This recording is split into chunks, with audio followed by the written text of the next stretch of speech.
नमोत्यन्तदयाळवे सुधीजनस्पन्दारं सुखीन्द्रसुप्रियं कुशमीन्द्रगुरुं वन्दे सुधीन्द्रकरोतो कुशमीन्द्रकराब्जोत्थं राघवेन्द्रगुरुप्रियं सुयतीन्द्रगुरुं वन्दे मूलरामार्चनेरतम्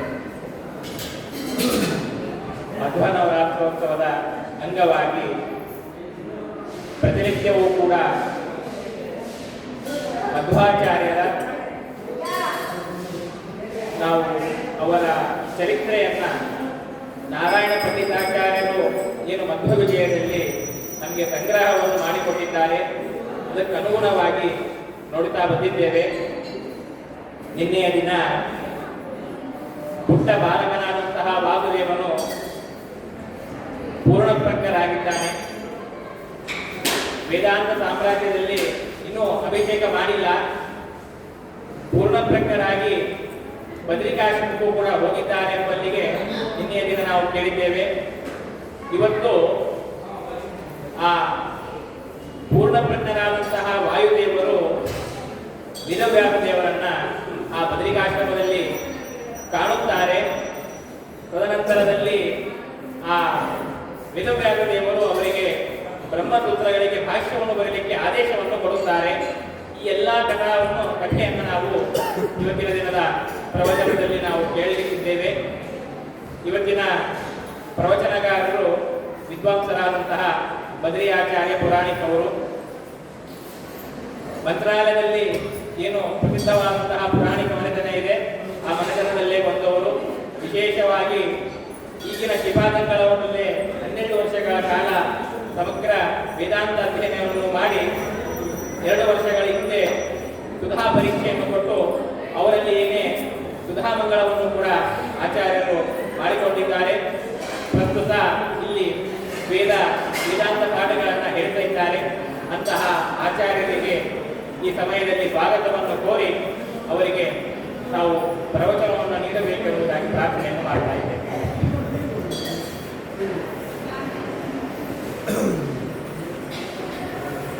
ಶ್ರೀ ಗುರುಭ್ಯೋ ನಮಃ.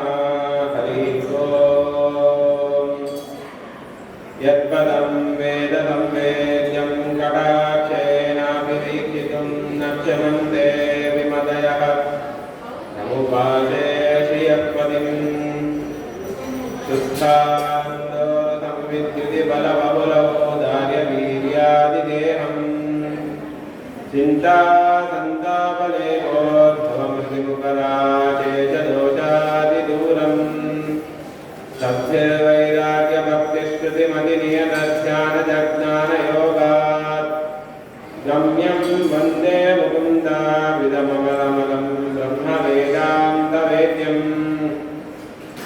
ಉಪಾಸ್ಯಯತ್ಪದಂ ಧೀರಾಃ ಲಭಂತೆ ಜ್ಞಾನಸಂಪದಂ तं वन्दे श्रीमदानन्दतीर्थार्यगुरुशेखरं पदवाक्यप्रमाणज्ञानं सर्वशास्त्रविशारदान् राघवेन्द्रगुरून् वन्दे वादिकण्ठीरवांसदान् तिरुवादित्वान्तरवये वैष्णवेन्दीवरेन्दवे श्रीराघवेन्द्रबलवे नमोऽस्यन्तदयालवे स्वयमिन्द्रकराब्जोत्तं सुविद्याबोधकं सदा सुमूलरामपूजाढ्यं सुधीन्द्रगुरुं भजे सुधीजनसुमन्दारं सुधीन्द्रसुतगुरुप्रियं कुशमीन्द्रगुरुं वन्दे सुधीन्द्रकरोद्भवं कुशमीन्द्रकराब्जोत्तं राघवेन्द्रगुरुप्रियं सुयतीन्द्रगुरुं वन्दे मूलरामार्चनेरतम्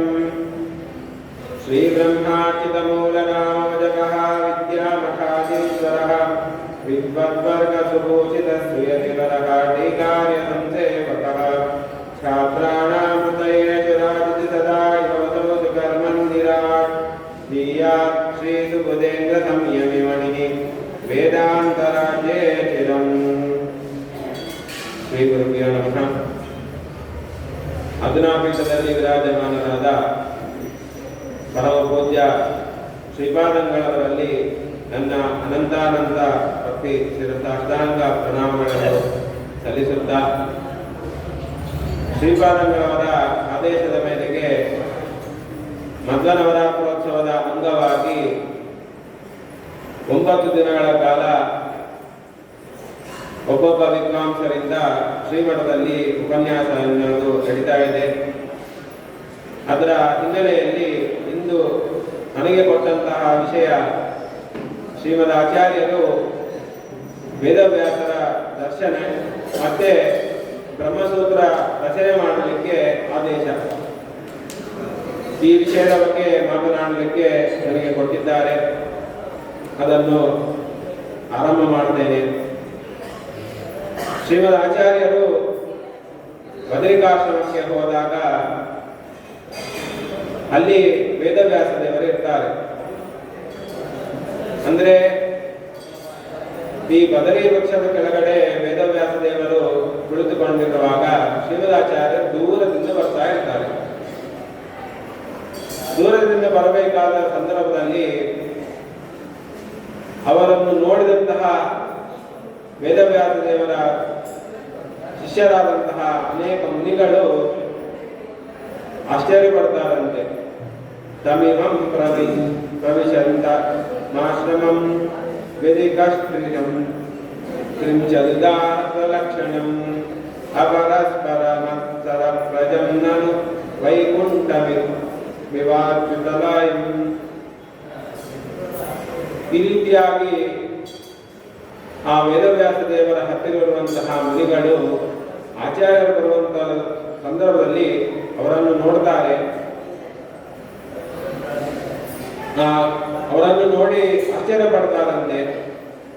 32 ಲಕ್ಷಣಗಳಿಂದ ಕೂಡಿದಂಥವರು ಆಚಾರ್ಯರು. ಒಬ್ಬರನ್ನು ನಾವು ಗುರುಗಳನ್ನಾಗಿ ಸ್ವೀಕಾರ ಮಾಡಬೇಕು ಅಂತಂದ್ರೆ ಅವರಲ್ಲಿ 32 ಲಕ್ಷಣಗಳಿರಬೇಕು ಅಂತ ಶಾಸ್ತ್ರದಲ್ಲಿ ಹೇಳ್ತಾರೆ. ಅಂತಹ 32 ಲಕ್ಷಣಗಳಿಂದ ಕೂಡಿದಂತಹ ಆಚಾರ್ಯರನ್ನು ನೋಡಿ ಆ ಮುನಿಗಳೆಲ್ಲರೂ ಕೂಡ ಆಶ್ಚರ್ಯ ಪಡ್ತಾರೆ. 8 ಅಡಿ ಎತ್ತರ ಮತ್ತು ಬಂಗಾರದಂತಹ ಮೈಬಣ್ಣ, ಈ ರೀತಿಯಾಗಿ ಸಕಲ ಲಕ್ಷಣದಿಂದ ಕೂಡಿದವರಾಗಿದ್ದಾರೆ ಶ್ರೀಮದ್ ಆಚಾರ್ಯರು. ಅಂತಹ ಆಚಾರ್ಯರನ್ನು ನೋಡಿ ಆಶ್ಚರ್ಯದಿಂದ ಕೂಡಿದಂತಹ ಮುನಿಗಳ ಹತ್ತಿರ ಆಚಾರ್ಯರು ಬರ್ತಾ ಇರ್ತಾರೆ. ಅವರ ಹತ್ರ ಬಂದಾಗೆಲ್ಲ ಅಲ್ಲಿರುವಂತಹ ಮುನಿಗಳಿಗೆ ಒಬ್ಬೊಬ್ಬರೊಂದೊಂದು ರೀತಿಯ ಆಲೋಚನೆ ಮಾಡ್ತಾ ಇರ್ತಾರೆ. ಅವರ ಪ್ರಕಾಶವನ್ನು ನೋಡಿ ಇವರು ಸೂರ್ಯನೋ ಏನೋ, ಸೂರ್ಯನೇ ಇಲ್ಲಿ ಬಂದು ವೇದವ್ಯಾಸರನ್ನು ದರ್ಶನ ಮಾಡಲಿಕ್ಕೆ ಸೂರ್ಯ ಭಗವಂತನೇ ಇಲ್ಲಿ ಬಂದಿದ್ದಾನೋ ಏನೋ ಅಂತ ಕೆಲವರು ತಿಳಿತಾರೆ. ಆದರೆ ಸೂರ್ಯನಾಗಲಿಕ್ಕೆ ಸಾಧ್ಯ ಇಲ್ಲ. ಯಾಕೆ ಅಂತಂದ್ರೆ ಅವನನ್ನು ನಾವು ಕಣ್ಣಿಂದ ನೋಡ್ಲಿಕ್ಕೆ ಆಗೋದಿಲ್ಲ. ಹಾಗಾಗಿ ಇವರನ್ನು ನೋಡ್ತಾ ಇದ್ದೇವೆ ಅಂತಂದ್ರೆ ಇವರು ಸೂರ್ಯರಲ್ಲ. ಸರಿ, ಹಾಗಾದ್ರೆ ಚಂದ್ರನೋ ಏನೋ, ಯಾಕೆ ಅವರ ಮುಖ ಅಷ್ಟು ಸುಂದರವಾಗಿತ್ತು. ಆದ್ರಿಂದ ಚಂದ್ರನೋ ಏನೋ ಅಂತ ಅವರೆಲ್ಲರೂ ಕೂಡ ತಿಳಿತಾ ಇದ್ರು. ಆದ್ರೆ ಚಂದ್ರನಾಗಲಿಕ್ಕೆ ಸಾಧ್ಯ ಇಲ್ಲ. ಯಾಕೆ? ಚಂದ್ರ ಅತ್ಯಂತ ತಂಪನ್ನು ಕೊಡುವವನು ಚಂದ್ರ. ಆದ್ರೆ ಇವರು ತಂಪನ್ನು ಕೊಡುವವರಲ್ಲ. ಸಾಕ್ಷಾತ್ತಾಗಿ ಬ್ರಹ್ಮದೇವರೇ ಬಂದಿದ್ದಾರೋ ಏನೋ. ಯಾಕೆ? 32 ಲಕ್ಷಣಗಳಿಂದ ಕೂಡಿದಂಥವರು ನಾವು ಇಷ್ಟವರೆಗೆ ಬ್ರಹ್ಮದೇವರನ್ನು ಮಾತ್ರ ನೋಡಿದ್ದೇವೆ. ಆದ್ರಿಂದ ಬ್ರಹ್ಮದೇವರೇ ಇಲ್ಲಿ ಬಂದಿದ್ದಾರೋ ಏನೋ ಅಂತ, ಯಾಕೆ ವೇದವ್ಯಾಸ ದೇವರ ಸೇವೆಯನ್ನು ಮಾಡಲಿಕ್ಕೋಸ್ಕರವಾಗಿ ಆ ಲೋಕದಿಂದ ಬ್ರಹ್ಮದೇವರೇ ಬಂದಿದ್ದಾರೋ ಏನೋ ಅಂತ ಮುನಿಗಳು ತಿಳಿತಾ ಇದ್ದಂತೆ. ಈ ರೀತಿಯಾಗಿ ಆಲೋಚನೆ ಮಾಡ್ತಾ ಇರುವಂತಹ ಮುನಿಗಳ ಹತ್ತಿರ ಶ್ರೀಮದ್ ಆಚಾರ್ಯರು ಬರ್ತಾರೆ. ಬಂದು ಅಲ್ಲಿ ಬದರಿ ವೃಕ್ಷದ ಕೆಳಗಡೆ ಕೂತಿರುವಂತಹ ಆಚಾರ್ಯ ವೇದವ್ಯಾಸರ ಹತ್ತಿರ ಬಂದು ನಮಸ್ಕಾರವನ್ನು ಮಾಡ್ತಾರೆ. ಆ ವೇದವ್ಯಾಸರನ್ನು ನೋಡಿದಂತಹ ಆಚಾರ್ಯರ ಭಾವನೆ ಯಾವ ರೀತಿಯಾಗಿತ್ತು ಅಂತಂದ್ರೆ, ಇವರು ಸಾಮಾನ್ಯ ಋಷಿಗಳಲ್ಲ. ಅಂದ್ರೆ ಎಲ್ಲರಂತೆ ಇವರು ಒಬ್ಬ ಋಷಿಗಳು ಅಂತ ಅವರೆಂದೂ ತಿಳಿದಿರುವವರಲ್ಲ. ಯಾಕೆ ಅಂತಂದ್ರೆ ಸಾಕ್ಷಾತ್ತಾಗಿ ಭಗವಂತನೇ ವೇದವ್ಯಾಸ ದೇವರಾಗಿ ಅವತಾರವನ್ನು ಮಾಡಿದವರು ಅಂತ ಆಚಾರ್ಯರಿಗೆ ಗೊತ್ತು. ಈ ವೇದವ್ಯಾಸ ದೇವರ ಅವತಾರಕ್ಕೆ ಮುಖ್ಯ ಕಾರಣ ಏನು ಅಂತಂದ್ರೆ ಅದಕ್ಕೆ ಹೇಳ್ತಾರೆ, ಗೌತಮ ಋಷಿಗಳ ಶಾಪದಿಂದಾಗಿ ವೇದವ್ಯಾಸ ದೇವರ ಅವತಾರ ಮಾಡಲಿಕ್ಕಾಯಿತು. ಗೌತಮ ಋಷಿಗಳು ಯಾಕೆ ಶಾಪವನ್ನು ಕೊಟ್ಟರು ಅಂತಂದ್ರೆ, ಅವಾಗ ದ್ವಾಪರ ಯುಗ.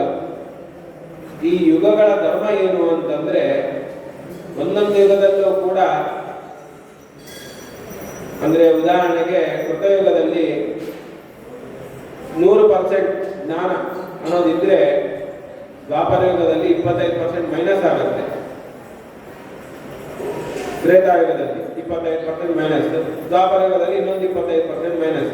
ಅಂದ್ರೆ ಕೃತಯುಗದಲ್ಲಿ ಇದ್ದಂತಹ ಜ್ಞಾನ ಏನಿದೆ ಅದು ದ್ವಾಪರ ಯುಗದಲ್ಲಿ ಬರುವಷ್ಟರಿಗೆ 0.5% ಅನ್ನೋದು ಕಡಿಮೆ ಆಯ್ತಂತೆ. ಈ ರೀತಿಯ ಅದು ಯುಗದ ಧರ್ಮ. ಅಂತಹ ಸಂದರ್ಭದಲ್ಲಿ ಎಲ್ಲ ಮುನಿಗಳು ಕೂಡ ಸೇರಿಕೊಂಡು ಗೌತಮರ ಆಶ್ರಮಕ್ಕೆ ಹೋಗ್ತಾರೆ. ಅಲ್ಲಿ ಹೋಗಿ ಅನೇಕ ವರ್ಷಗಳ ಕಾಲ ಯಜ್ಞ ಯಾಗಾದಿಗಳನ್ನು ಮಾಡುವ ಮೂಲಕ ಅಲ್ಲಿ ಇದ್ದು ಎಲ್ಲರೂ ಕೂಡ ಸಂತೋಷದಿಂದ ಇರ್ತಾರೆ. ಅನೇಕ ವರ್ಷ ಆದ ನಂತರ ಎಲ್ಲ ಊರಿನ ಸುತ್ತಮುತ್ತಲದಲ್ಲೂ ಕೂಡ ಈ ಬೆಳೆ ಅನ್ನೋದು ಬೆಳೀತಾ ಇತ್ತು. ಅಕ್ಕಿ ಇತ್ಯಾದಿ ಧಾನ್ಯಗಳಿಗೆ ಅವುಗಳ ಅಭಿವೃದ್ಧಿ ಆಗುವಂತಹ ಸಂದರ್ಭದಲ್ಲಿ ನಾವಿನ ಎಲ್ಲರೂ ಕೂಡ ನಮ್ಮ ಮನೆಗೆ ಹೋಗೋಣ ಅಂತ ಎಲ್ಲ ಋಷಿಗಳು ಕೂಡ ತಿಳಿತಾರೆ. ಆ ಸಂದರ್ಭದಲ್ಲಿ ಅಲ್ಲಿರುವಂತಹ ಗೌತಮರ ಹತ್ತಿರ ಹೋಗಿ ಹೇಳಲಿಕ್ಕೆ ಆಗೋದಿಲ್ಲ ವಿಷಯ. ಅವರೇನು ಹೇಳ್ತಾರೆ, ಎಷ್ಟೋ ಒಂದು ವರ್ಷ, ಇನ್ನೊಂದು ಸ್ವಲ್ಪ ದಿವಸ ಇಲ್ಲೇ ಇರಿ ಅಂತ ಹೇಳ್ತಾರೆ. ಇವರು ಈ ರೀತಿಯಾಗಿ ಮಾಡಿಕೊಂಡು ನಮ್ಮನ್ನು ಇಲ್ಲೇ ಇರಿಸಿಬಿಟ್ರೆ ಕಷ್ಟ, ಇವರಿಗೆ ಏನಾದರೂ ಮಾಡಿ ಒಂದು ಕೆಟ್ಟದನ್ನು ಮಾಡಿ ನಾವು ಇಲ್ಲಿಂದ ತಪ್ಪಿಸ್ಕೊಂಡು ಹೋಗೋಣ ಅಂತ ಕೆಲವರೆಲ್ಲರೂ ಕೂಡ ವಿಚಾರ ಮಾಡಿ ಒಂದು ಪ್ರಶ್ನೆಯನ್ನು ಅಲ್ಲಿಗೆ ಕರೆಸಿ ಅದರ ಹತ್ಯೆಗೆ ಕಾರಣರಾಗುವಂತೆ ಮಾಡ್ತಾರೆ. ಆದರೆ ಯದ್ಯಪಿ ಗೌತಮರು ಆ ಹಸುವನ್ನು ಮುಟ್ಟು ಕೂಡ ಮುಟ್ಟಿರೋದಿಲ್ಲ. ಅಲ್ಲಿಗೆ ಬರುತ್ತೆ, ಅದು ಮೃತವನ್ನು ಹೊಂದುತ್ತೆ. ಮರಣವನ್ನು ಹೊಂದಿದಂತಹ ಹಸುವನ್ನು ನೋಡಿ ಎಲ್ಲ ಋಷಿಗಳು ಕೂಡ ನೀವು ಗೋ ಹತ್ಯೆ ಮಾಡಿದ್ದೀರಾ, ಗೋ ಹತ್ಯೆ ಮಾಡಿದಂತಹ ಸ್ಥಳದಲ್ಲಿ ನಾವು ಇರಬಾರದು ಅಂತ ಹೇಳಿಬಿಟ್ಟು ಅವ್ರು ಏನ್ ಮಾಡ್ತಾರೆ, ಅಲ್ಲಿಂದ ಹೋಗ್ಬಿಡ್ತಾರೆ. ನೋಡಿ, ಅವರಿಗೆ ಆಶ್ರಯವನ್ನು ಕೊಟ್ಟವರು ಗೌತಮ ಋಷಿಗಳು. ಯಾಕೆ ಅವರಿಗೆ ಊಟವನ್ನು ಮಾಡುವಂತಹ ಸಂದರ್ಭದಲ್ಲಿ, ಅಂದ್ರೆ ಅವರಿಗೆ ತಿನ್ನುವಂತಹ ಸಂದರ್ಭದಲ್ಲಿ ಏನೂ ಇರಲಿಲ್ಲ ಪದಾರ್ಥಗಳು, ತಿನ್ನಲಿಕ್ಕೆ ಒಂದು ಹಣ್ಣು ಕೂಡ ಸಿಗದೇ ಇರುವಂತಹ ಕಾಲವಾಗಿದ್ದ ಕಾಲ.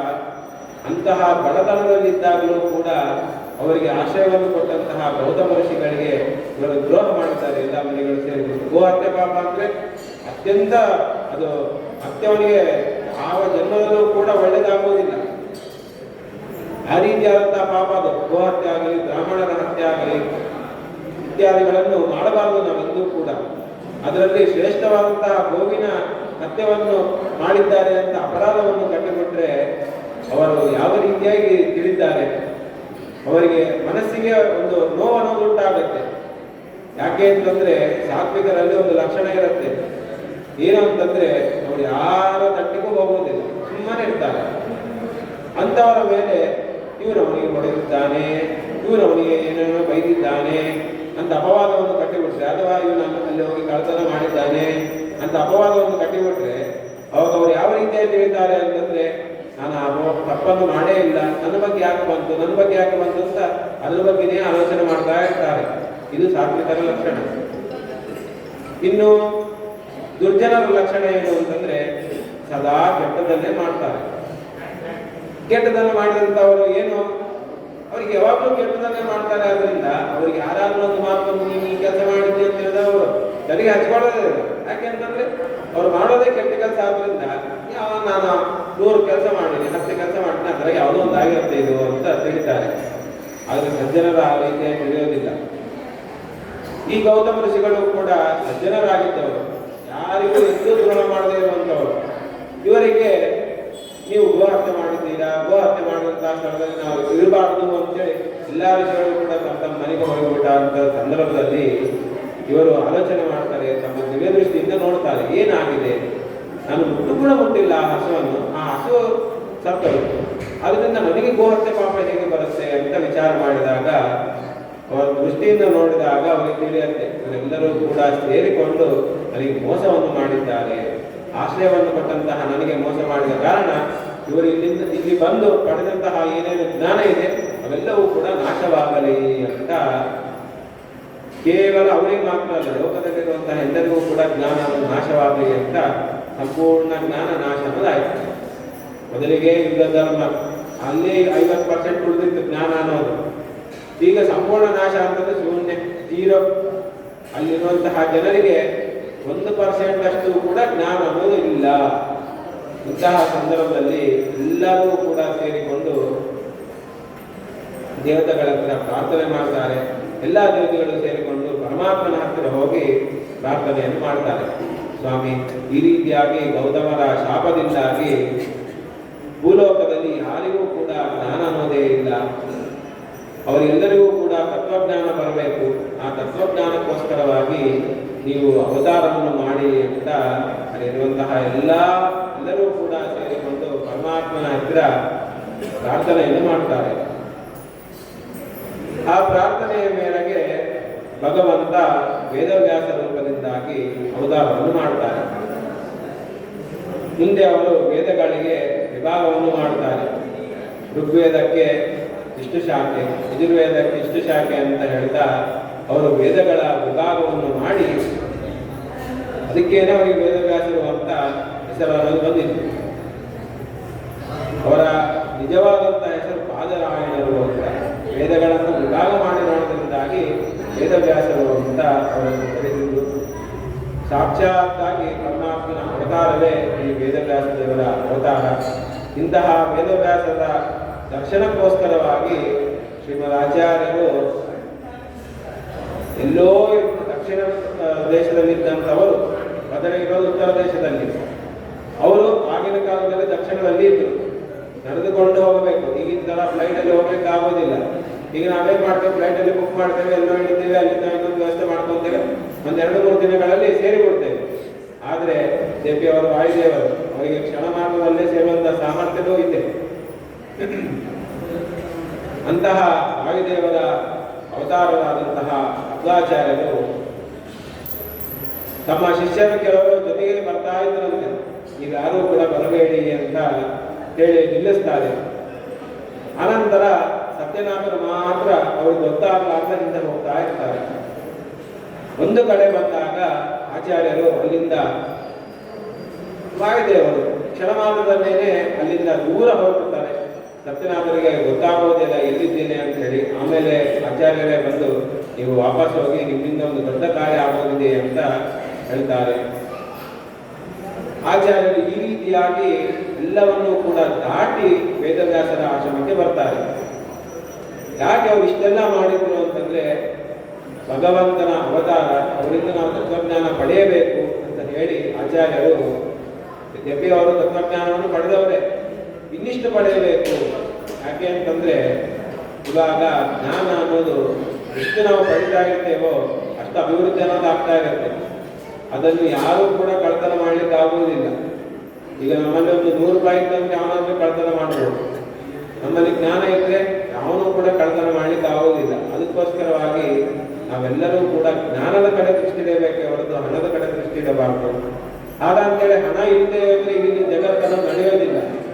ಹಣ ಕಡೆ ದೃಷ್ಟಿ ಇಡಬಾರ್ದು ಅಂತಂದ್ರೆ ನಾವು ಹೇಗೆ ತಿನ್ನೋದು ಅಂತ ತಿಳಿತೀರ. ಆ ಜ್ಞಾನ ಅನ್ನೋದು ಬಂತು ಅಂತಂದ್ರೆ ನಮಗೆ ಆ ಹಣ ಅನ್ನೋದು ಆಟೋಮೆಟಿಕ್ ಆಗಿ ಬರ್ತಾ ಇರುತ್ತೆ. ಎಲ್ಲೋ ಒಂದು ರೂಪದಿಂದ ಭಗವಂತ ನಮಗೆ ಕೊಡ್ತಾ ಇರ್ತಾನೆ.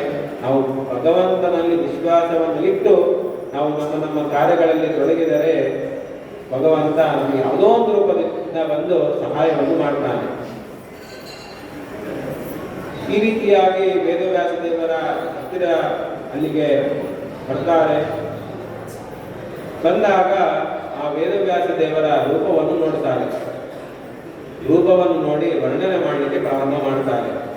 ಇವರ ಮನಸ್ಸು ಎಂತಾದ್ರು ಅಂತಂದ್ರೆ ಕ್ಷೀರ ಸಮುದ್ರದಂತೆ ಇದೆ.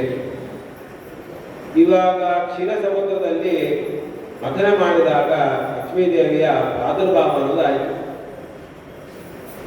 ಅದೇ ರೀತಿಯಾಗಿ ಸಜ್ಜನರ ಮೇಲಿರುವಂತಹ ಕೃಪೆಯಿಂದಾಗಿ ಇವರು ತಮ್ಮ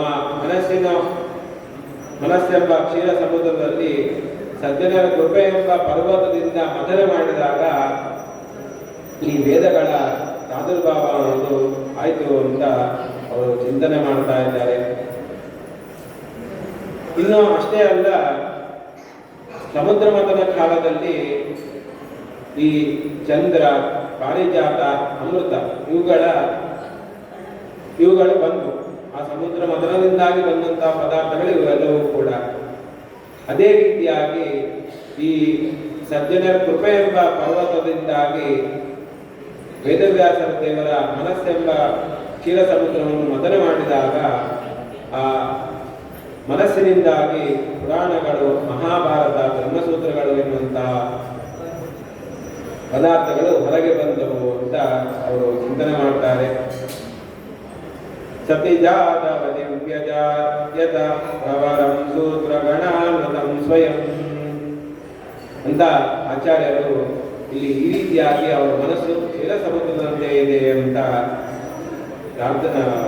ಅವರ ಚಿಂತನೆಯನ್ನು ಮಾಡ್ತಾ ಇದ್ದಾರೆ. ಇನ್ನು ಅಷ್ಟೇ ಅಲ್ಲ, ವೇದವ್ಯಾಸ ದೇವರು ಸಜ್ಜನರ ಮೇಲೆ, ಇಲ್ಲಿರುವಂತಹ ಅನೇಕ ಋಷಿಗಳ ಮೇಲೆ, ಮುಖ್ಯವಾಗಿ ಇನ್ನು ಅಷ್ಟೇ ಅಲ್ಲ ಅವರ ವಂಶದಲ್ಲೇ ಬಂದಂತಹ ಪಾಂಡವರ ಮೇಲೆ ಅನುಗ್ರಹ ಮಾಡುವುದಕ್ಕೋಸ್ಕರವಾಗಿ ಅವರು ಅನೇಕ ವರ್ಷಗಳ ಕಾಲ ಸಂಚಾರವನ್ನು ಮಾಡ್ತಾ ಇದ್ದಂತೆ ದ್ವಾಪರ ಯುಗದಲ್ಲಿ. ಆ ದ್ವಾಪರ ಯುಗದಲ್ಲಿ ಸಂಚಾರ ಮಾಡುವಂತಹ ಸಂದರ್ಭದಲ್ಲಿ ಆ ಯುಗ ಸಮಾಪ್ತಿಯಾಗಬೇಕು. ಸಮಾಪ್ತಿಯಾದ ಬಳಿಕ ಕಲಿಯುಗ ಅನ್ನೋದು ಆರಂಭವಾಗುತ್ತೆ. ಆ ಯುಗ, ದ್ವಾಪರ ಯುಗವು ಸಮಾಪ್ತಿ ಆಗಬೇಕು ಅಂತಂದ್ರೆ ವೇದವ್ಯಾಸ ದೇವರು ಸಂಚಾರ ಮಾಡೋದು ನಿಲ್ಲಿಸಬೇಕು. ಅದಕ್ಕೋಸ್ಕರವಾಗಿಯೇ ಅವರು ಒಂದು ಕ್ಷೇತ್ರವನ್ನು ಹುಡುಕಿ ಆ ಉತ್ತರ ಬದಿಯ ಆಶ್ರಮದಲ್ಲಿ ಹೋಗಿ ಅಲ್ಲೇ ಇದ್ದುಬಿಟ್ಟು ಅಂದಿನಿಂದ ಯಾರಿಗೂ ಕೂಡ ಕಾಣಿಸಿಕೊಂಡಿಲ್ಲ. ಆದ್ರಿಂದಲೇ ಆ ಯುಗದ ಸಮಾಪ್ತಿ ಅನ್ನೋದು ಉಂಟಾಯಿತು. ನಂತರ ಯುಗವಾದಂತಹ ಈ ಕಲಿಯುಗದ ಪ್ರಾರಂಭವೂ ಆಯಿತು. ಅದಕ್ಕೋಸ್ಕರವಾಗಿ ಕಲಿಯುಗದ ಪ್ರಾರಂಭಕ್ಕೋಸ್ಕರವಾಗಿಯೇ ವೇದವ್ಯಾಸ ದೇವರು ದ್ವಾಪರಯುಗದಲ್ಲಿಯೇ ಅವತಾರವನ್ನು ಮಾಡಿದರೂ ಕೂಡ ಕಲಿಯುಗದ ಆರಂಭ ಆಗುವುದಕ್ಕೋಸ್ಕರವಾಗಿ ಈ ಉತ್ತರ ಬದಲಿಯಲ್ಲಿ ಅವರು ಹೋಗಿ ಇದ್ದು ನಂತರದಲ್ಲಿ ಈ ಕಲಿಯುಗ ಆರಂಭವಾಯಿತು ಅಂತ ಅಲ್ಲಿ ವ್ಯಾಖ್ಯಾನಕಾರರು ತಿಳಿಸ್ಕೊಡ್ತಾರೆ ನಮಗೆ. ಇನ್ನು ವೇದವ್ಯಾಸ ದೇವರು ಯಾವ ರೀತಿಯಾಗಿದ್ದರು ಅಂತ ಆಚಾರ್ಯರು ಚಿಂತನೆ ಮಾಡ್ತಾ ಇದ್ದಾರೆ. ಸದಿರಂ ವಪುರಸ್ಯ ದೃಶ್ಯತೆ ದಲಿತೆ ದ್ವೀವರಸುಂದರದ್ಯುತಿ ಪರಮಾದಿನಯೋಗ ಪೀಡಗಂ ಮಮ ಚೇತೋನಯ ನಾಭಿನಂದನಂ. ಕೃಷ್ಣಾದಿನದಲ್ಲಿ ಆಸೀನರಾಗಿದ್ದಾರೆ. ಅಪಾಕೃತವಾದಂತಹ ದೇಹ ಈ ವೇದವ್ಯಾಸ ದೇವರ ದೇಹ. ಅಂದ್ರೆ ನಮ್ಮಲ್ಲಿ ಮಾಂಸ, ರಕ್ತ, ಎಲುಬು ಇವುಗಳಿಂದ ನಿರ್ಮಿತವಾದದ್ದು ನಮ್ಮೆಲ್ಲರ ದೇಹ. ಆದರೆ ಅವರ ದೇಹ ಮಾಂಸಾದಿಗಳಿಂದ ನಿರ್ಮಿತವಾದದ್ದಲ್ಲ. ಇಂತು ಜ್ಞಾನ, ಆನಂದ ಇವುಗಳಿಂದಾಗಿ ಸದ್ಗುಣಗಳಿಂದ ನಿರ್ಮಿತವಾದಂತಹ ದೇಹ ಆ ವೇದವ್ಯಾಸ ದೇವರ ದೇಹ. ಇನ್ನು ಅಷ್ಟೇ ಅಲ್ಲ, ಇವರ ಪಾದದ ಧೂಳಿ ಏನಿದೆ ಆ ಧೂಳನ್ನು ಪಡೆಯಬೇಕು ಅಂತ ಅನೇಕರು ಪ್ರಯತ್ನ ಪಡ್ತಾ ಇದ್ದಂತೆ. ಆ ಭಗವಂತನ ಪಾದದ ಧೂಳಿನಿಂದಾಗಿ ನಮ್ಮೆಲ್ಲರ ಪಾಪ ಅನ್ನೋದು ಅಳೆಯುತ್ತೆ. ಅಂತಹ ಧೂಳನ್ನು ಪಡೆಯಬೇಕು ಅಂತ ಅನೇಕರು ಪ್ರಯತ್ನ ಪಟ್ಟರು. ಆದರೆ ಯಾರಿಗೂ ಕೂಡ ಸಾಧ್ಯವಾಗಲಿಲ್ಲ. ಕೆಲವರಿಗೆ ಮಾತ್ರ ಸಾಧ್ಯವಾಯಿತು. ಅಂತ ಕೆಲವರಲ್ಲಿ ಒಬ್ಬರಾದವರು ಶ್ರೀಮದ್ ಆಚಾರ್ಯರು ಅಂತ ತಿಳಿಸಿಕೊಡ್ತಾರೆ. ಇನ್ನು ಅಷ್ಟೇ ಅಲ್ಲ, ಅವರ ದೇಹದಲ್ಲಿರುವಂತಹ ಕೈಗಳ ಮೇಲೆ ರೇಖೆ, ಅದನ್ನು ನೋಡಿದಾಗ ಸಾಕ್ಷಾತ್ತಾಗಿ ಪರಮಾತ್ಮನ ಅವತಾರ ಅನ್ನೋದು ಅಲ್ಲಿಂದಲೇ ನಮಗೆ ತಿಳಿಯಬೇಕು. ಆ ರೀತಿಯಾಗಿ ಅವರ ಕೈಗಳ ಮೇಲೆ ರೇಖೆ ಅನ್ನೋದಿತ್ತು. ಚಕ್ರ, ಶಂಖ ಇತ್ಯಾದಿಗಳಿದ್ವು. ಇನ್ನು ಅವರು ಅಭಯಮುದ್ರೆ, ಜ್ಞಾನಮುದ್ರಾದಿಗಳಿಂದ ಕೂಡಿದವರಾಗಿದ್ದಾರೆ. ಇನ್ನು ಯೋಗಾಸನದಲ್ಲಿ ಕೂಡಿದವರಾಗಿದ್ದರು. ಇಂತಹ ವೇದವ್ಯಾಸ ದೇವರನ್ನು ನಾನು ಸದಾ ಸ್ಮರಿಸಬೇಕು ಅಂತ ಆಚಾರ್ಯರಲ್ಲಿ ಚಿಂತನೆ ಮಾಡ್ತಾ ಇದ್ದಾರೆ. ಇನ್ನು ಅಷ್ಟೇ ಅಲ್ಲ, ಇಲ್ಲಿ ಹೇಳ್ತಾರೆ, ವಿಜಯಂತೆ ನಕರ ನವಂ ಅವರ ಉಗುರು, ಪಾದದ ಉಗುರು ಯಾವ ರೀತಿಯಾಗಿತ್ತು ಅಂತಂದ್ರೆ ಸೂರ್ಯನಿಂದಾಗಿ ಬರುವಂತಹ ಪ್ರಕಾಶ ಏನಿದೆ, ಎಷ್ಟು ಪ್ರಕಾಶ ಬರುತ್ತೆ ಅಂದ್ರೆ ಸೂರ್ಯ ಉದಯ ಆದ ಮೇಲೆ ನಮಗೆ ಎಷ್ಟು ಪ್ರಕಾಶ ಬರುತ್ತೋ ಅಷ್ಟು ಪ್ರಕಾಶ ಕೇವಲ ಅವರ ಪಾದದ ಉಗುರಿನಿಂದಾಗಿ ಬರ್ತಾ ಇತ್ತು. ಅಂತಹ ಪಾದವುಳ್ಳವರು ವೇದವ್ಯಾಸ ದೇವರು ಅಂತ ಇಲ್ಲಿ ಆಚಾರ್ಯರು ಚಿಂತನೆಯನ್ನು ಮಾಡ್ತಾ ಇದ್ದಾರೆ.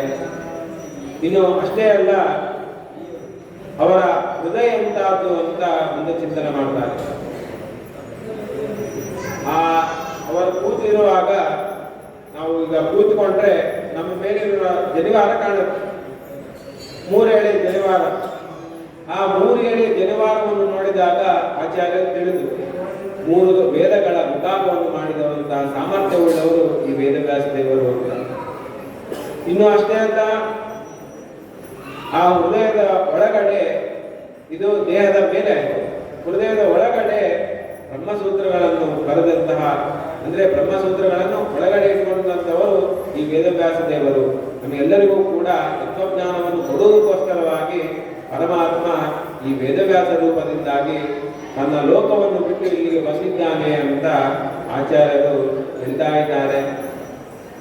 ಇನ್ನು ಅಷ್ಟೇ ಅಲ್ಲ, ಅವರ ಕಂಠವನ್ನು ನೋಡಿದಾಗ ಆ ಕಂಠದಲ್ಲಿ ಕೌಸ್ತುಭ ಎನ್ನುವಂತಹ ಮಣಿ ಇತ್ತಂತೆ. ಆ ಕೌಸ್ತುಭ ಎನ್ನುವಂತಹ ಮಣಿಯನ್ನು ಸಮರ್ಪಣೆ ಮಾಡಿದವರು ಬ್ರಹ್ಮದೇವರು. ಬ್ರಹ್ಮದೇವರು ಈ ಸರ್ವೋತ್ತಮತ್ವವನ್ನು ಸ್ಥಾಪನೆ ಮಾಡಿದಂತಹ ಸಂದರ್ಭದಲ್ಲಿ ಬ್ರಹ್ಮದೇವರು ಈ ಕೌಸ್ತುಭ ಎನ್ನುವಂತಹ ಮಣಿಯನ್ನು ತೆಗೆದುಕೊಂಡು ಹೋಗಿ ಪರಮಾತ್ಮನಿಗೆ ಸಮರ್ಪಣೆ ಮಾಡಿದ್ದಾರೆ. ಅಂತಹ ಕೌಸ್ತುಭ ಮಣಿಯನ್ನು ಧಾರಣೆ ಮಾಡಿದವರು. ಶಂಖ, ಚಕ್ರ ಇವೇ ಮೊದಲಾದಂತಹ ಅನೇಕ ಅಸ್ತ್ರಗಳನ್ನು ಧಾರಣೆ ಮಾಡಿದವರು. ಜ್ಞಾನಮುದ್ರೆ, ಅಭಯ ಮುದ್ರೆಗಳನ್ನು ತೋರಿಸ್ತಾ ನಮ್ಮೆಲ್ಲರಿಗೂ ಕೂಡ ಜ್ಞಾನ ಮೋಕ್ಷಾದಿಗಳನ್ನು ಕೊಡುವಂತವರು ಈ ವೇದವ್ಯಾಸ ದೇವರು ಅಂತ ಚಿಂತನೆಯನ್ನು ಮಾಡ್ತಾ ಇದ್ದಾರೆ.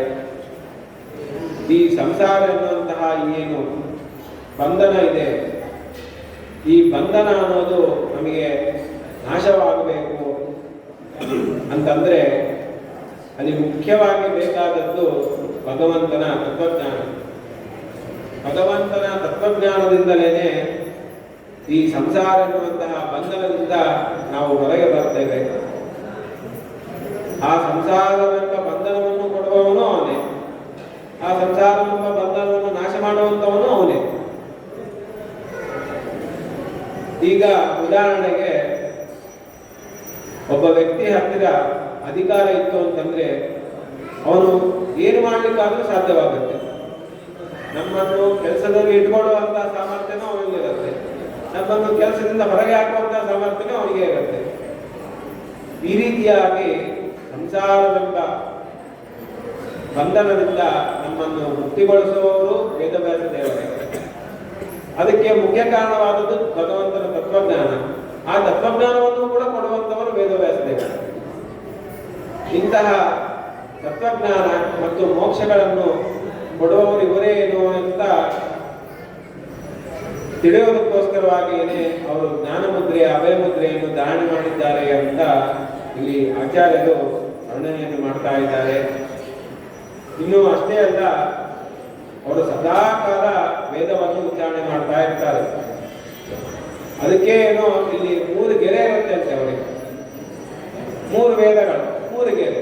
ಅದಕ್ಕೆ ಏನೋ ಎಂಬುವಂತೆ 3 ಗೆರೆ ಉಳ್ಳವರಾಗಿದ್ದಾರೆ ವೇದವ್ಯಾಸ ದೇವರು ಅಂತ ವರ್ಣನೆಯನ್ನು ಮಾಡ್ತಾ ಇದ್ದಾರೆ. ನೋಡಿ, ಒಂದೊಂದು ಅಂಗಗಳ ವರ್ಣನೆಯನ್ನು ಮಾಡ್ತಾ ಇದ್ದಾರೆ. ಪಾದ, ಕೈ, ಕಂಠ, ಮುಖ, ಈ ರೀತಿಯಾಗಿ ವರ್ಣನೆಯನ್ನು ಮಾಡ್ತಾ ಕೊನೆಯದಾಗಿ ಮುಖದ ವರ್ಣನೆಯನ್ನು ಮಾಡ್ತಾರೆ. ಆ ಮುಖ ಎಂತಾದ್ದು ಅಂತಂದ್ರೆ, ಇವಾಗೆ ನಾವು ಸುಂದರವಾದಂತಹ ಒಂದು ವಸ್ತುವನ್ನು ನೋಡಿದರೆ ಅದನ್ನು ಚಂದ್ರನಿಗೆ ಹೋಲಿಸುತ್ತೇವೆ. ಯಾಕೆ? ಅತ್ಯಂತ ಸುಂದರವಾದದ್ದು ಚಂದ್ರ. ಅದನ್ನು ನೋಡಿದರೆ ಸಾಕು, ಹುಣ್ಣಿಮೆಯ ದಿನ ಚಂದ್ರನನ್ನು ನೋಡಿದರೆ ಸಾಕು, ನಮಗೆ ಒಂದು ಸಂತೋಷ ಅನ್ನೋದು ಉಂಟಾಗ್ತಾ ಇರುತ್ತೆ. ಆ ಚಂದ್ರನಲ್ಲೂ ಒಂದು ಕಪ್ಪು ಚುಕ್ಕೆ ಅನ್ನೋದಿದೆ. ಆದರೆ ಈ ವೇದವ್ಯಾಸ ದೇವರಲ್ಲಿ ಒಂದು ಯಾವುದೇ ತರಹದ ಕಪ್ಪು ಚುಕ್ಕೆ ಅನ್ನೋದಿಲ್ಲ. ಆ ಚಂದ್ರನಿಗಿಂತಲೂ ಕೂಡ ಮಿಗಿಲವಾದಂತಹ ಸೌಂದರ್ಯ ಅನ್ನೋದು ವೇದವ್ಯಾಸ ದೇವರಲ್ಲಿ ಇದೆ ಅಂತ ಅವರು ಇಲ್ಲಿ ವರ್ಣನೆಯನ್ನು ಮಾಡ್ತಾ ಇದ್ದಾರೆ. ಇನ್ನು ಅಷ್ಟೇ ಅಲ್ಲ, ಇಂತಹ ದೊಡ್ಡವರ ಒಂದು ಕೃಪಾ ದೃಷ್ಟಿ ಅನ್ನೋದು ನಮ್ಮ ಮೇಲೆ ಇರಬೇಕು ಇವತ್ತಿಗೂ ಕೂಡ. ಆ ದೃಷ್ಟಿಯನ್ನು ನಮ್ಮ ಮೇಲೆ ಬೀಳಬೇಕು ಅಂತಲೇ ನಾವು ಅನೇಕ ಕಾರ್ಯಗಳನ್ನು ಮಾಡ್ತಾ ಇರ್ತೇವೆ. ಉದಾಹರಣೆಗೆ ಹೇಳುವುದಾದ್ರೆ, ನಾವಿಲ್ಲೆಲ್ಲರೂ ಕೂಡ ಸೇರಿದ್ದೇವೆ. ಯಾಕೆ? ರಾಯರ ಕೃಪಾ ಕೃಪಾ ದೃಷ್ಟಿ ನಮ್ಮ ಮೇಲೆ ಬೀಳಲಿ ಎನ್ನುವಂತಹ ಒಂದು ಕಾರಣದಿಂದಾಗಿ ನಾವು ಮಠಕ್ಕೆ ಬಂದು ರಾಯರ ದರ್ಶನವನ್ನು ಮಾಡ್ತೇವೆ. ಯಾಕೆ ಅಂತಂದ್ರೆ ಅವರ ಕೃಪಾ ದೃಷ್ಟಿಯಿಂದಾಗಿ ನಮ್ಮಲ್ಲಿರುವಂತಹ ಅನೇಕ ಕಷ್ಟಗಳು ಪರಿಹಾರವಾಗಲಿ, ನಮ್ಮೆಲ್ಲ ದುಃಖಗಳು ಕೂಡ ಪರಿಹಾರವಾಗಲಿ, ನಮಗೆ ಬಂದಂತಹ ಎಲ್ಲ ಸಮಸ್ಯೆಗಳನ್ನು ಕೂಡ ಪರಿಹಾರ ಮಾಡುವವರು ರಾಯರು ಅಂತ ನಾವು ನಂಬಿ ಇಲ್ಲಿಗೆ ಬಂದು ಅವರ ಮುಂದೆ ನಿಂತು ಅವರ ಬೃಂದಾವನದ ದರ್ಶನವನ್ನು ಮಾಡುವ ಮೂಲಕ ಅವರ ಕೃಪಾ ದೃಷ್ಟಿಗೆ ನಾವು ಪಾತ್ರರಾಗ್ತೇವೆ. ಅದರಂತೆ ಅವರ ನೋಟ ಓದಿತ್ತಂತೆ.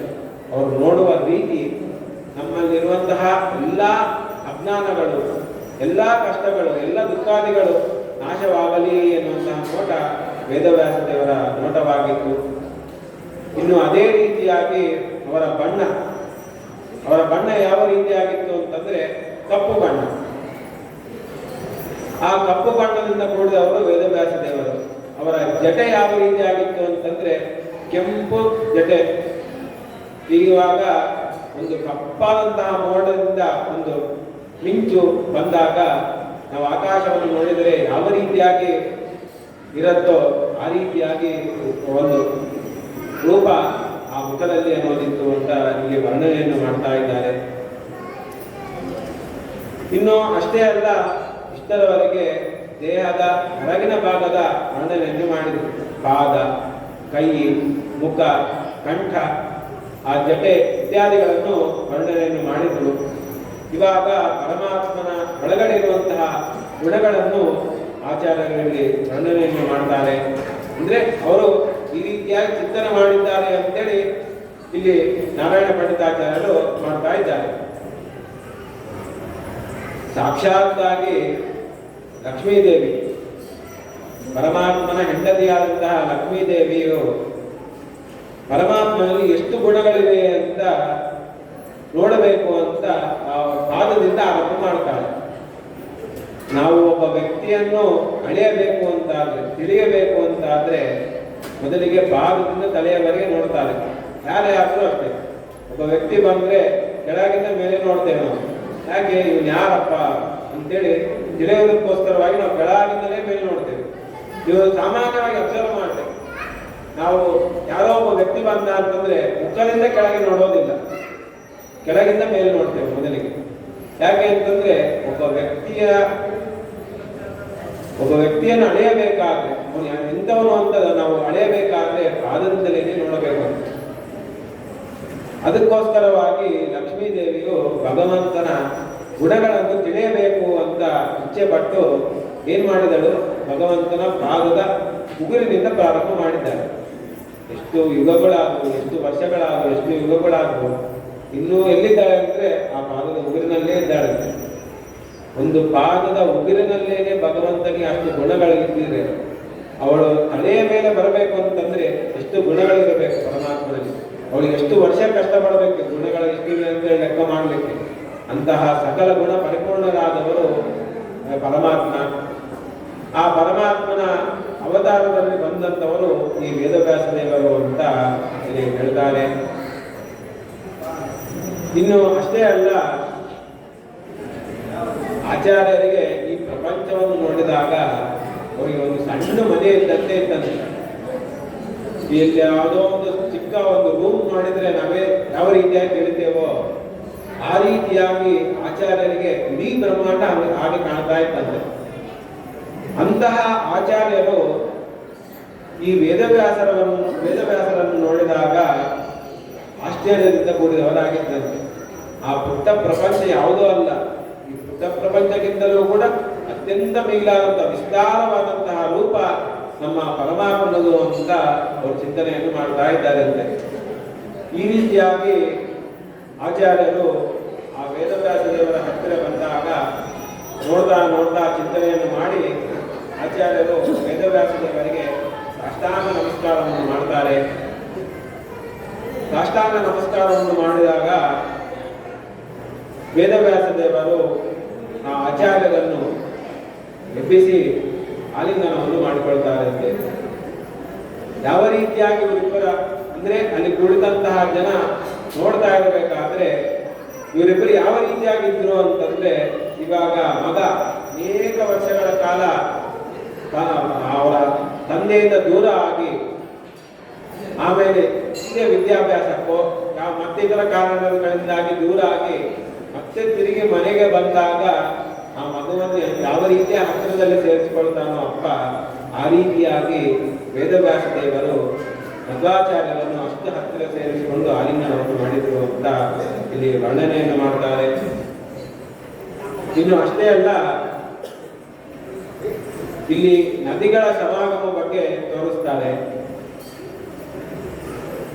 ಈ ಯಮುನಾ ನದಿ ಮತ್ತು ಜಂಬೂ ನದಿ ಅಂತ ಎರಡು ನದಿಗಳು, ಈ ಎರಡೂ ನದಿಗಳು ಸಮಾಗಮ ಆದಾಗ ಸೇರಿಕೊಂಡಾಗ ಯಾವ ರೀತಿಯಾಗಿ ಕಾಣುತ್ತೆ ಅಂತಂದ್ರೆ, ಯಮುನಾ ನದಿ ಕಪ್ಪು, ಜಂಬೂ ನದಿ ಬಂಗಾರ ರೂಪ ಉಳ್ಳಂತ ಆ ನದಿ.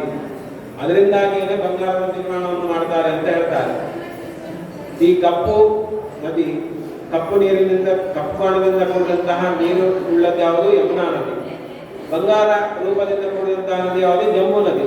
ಇವೆರಡರ ಸಮಾಗಮ ಯಾವ ರೀತಿಯಾಗಿ ಕಾಣುತ್ತೋ ಅದೇ ರೀತಿಯಾಗಿ ಈ ಕಪ್ಪು ಬಾಣದಿಂದ ಕೂಡಿದಂತಹ ವೇದವ್ಯಾಸ ದೇವರ ಮತ್ತು ಬಂಗಾರ ಬಣ್ಣದಿಂದ ಕೂಡಿದಂತಹ ಆಚಾರ್ಯರ ಇಬ್ಬರ ಸಮಾಗಮ ಆದಾಗಲೂ ಕೂಡ ಅದೇ ರೀತಿಯಾಗಿ ಇತ್ತು ಅಂತ ಇಲ್ಲಿ ಮಧ್ವ ವಿಜಯದಲ್ಲಿ ನಾರಾಯಣ ಪಂಡಿತಾಚಾರ್ಯರು ವರ್ಣನೆ ಮಾಡ್ತಾರೆ. ಇನ್ನು ಅಷ್ಟೇ ಅಲ್ಲ, ವೇದವ್ಯಾಸ ದೇವರ ಮಕ್ಕಳಾದಂತಹ ಶುಕಾಚಾರ್ಯರು ಅವರು ಹತ್ತಿರದಲ್ಲಿ ಬಂದಾಗಲೂ ಕೂಡ ಅಷ್ಟು ಸಂತೋಷ ಪಟ್ಟಿಲ್ಲ ವೇದವ್ಯಾಸ ದೇವರು. ಆದರೆ ಆಚಾರ್ಯರು, ಶ್ರೀಮದ್ ಆಚಾರ್ಯರು ಇವರ ಹತ್ತಿರ ಬಂದಾಗ ಅಷ್ಟು ಸಂತೋಷದಿಂದ ಕೂಡಿದವರಾಗಿದ್ದರು. ಇದನ್ನು ನೋಡಿದಂತಹ ಎಲ್ಲ ಮುನಿಗಳು ಕೂಡ ಅತ್ಯಂತ ಸಂತೋಷಭರಿತರಾದರು.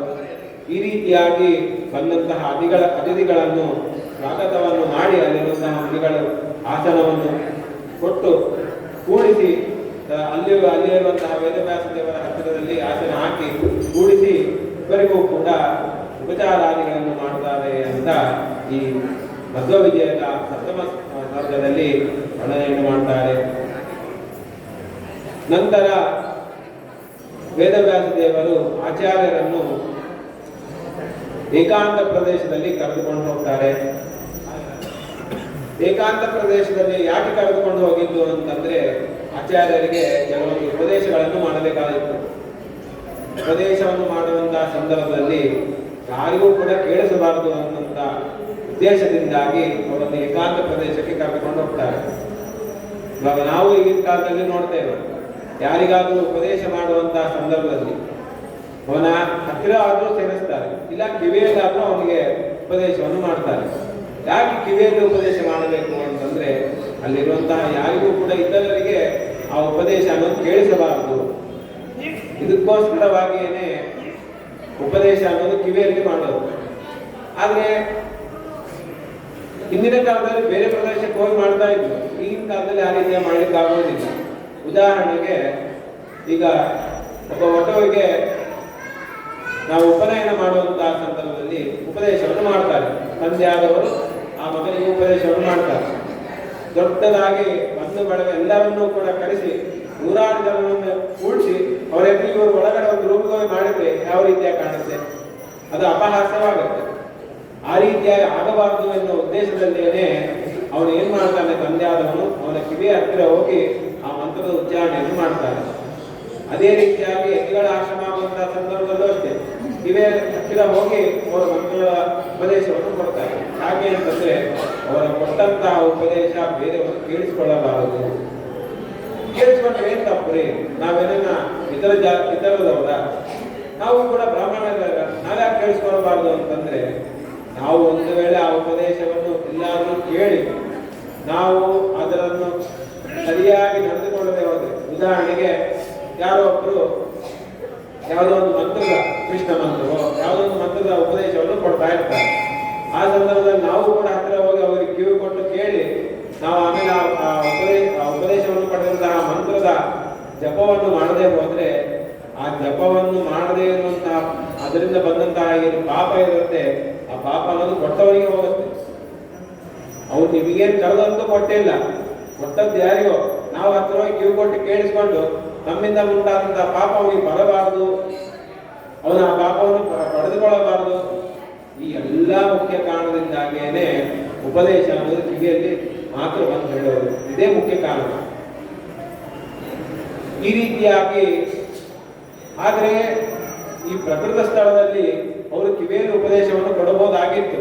ಆದರೆ ಯಾಕೆ ಕೊಟ್ಟಿಲ್ಲ ಅಂತಂದ್ರೆ ಇದು ಕೇವಲ ಆಚಾರ್ಯರಿಗೆ ಮಾತ್ರ ಕೊಡಬೇಕಾದಂತಹ ಉಪದೇಶವಾಗಿತ್ತು. ಬೇರೆ ಇತರ ಜನರಿಗೆ ಅಲ್ಲಿ ಕುಳಿತಂತಹ ಮುನಿಗಳಿಗೆ ಕೊಡಬೇಕಾದಂತಹ ಉಪದೇಶವಾಗಿಲ್ಲ. ಕೇವಲ ಆಚಾರ್ಯರಿಗೆ ಮಾತ್ರ ಕೊಡಬೇಕಾದಂತಹ ಉಪದೇಶವಾಗಿತ್ತು.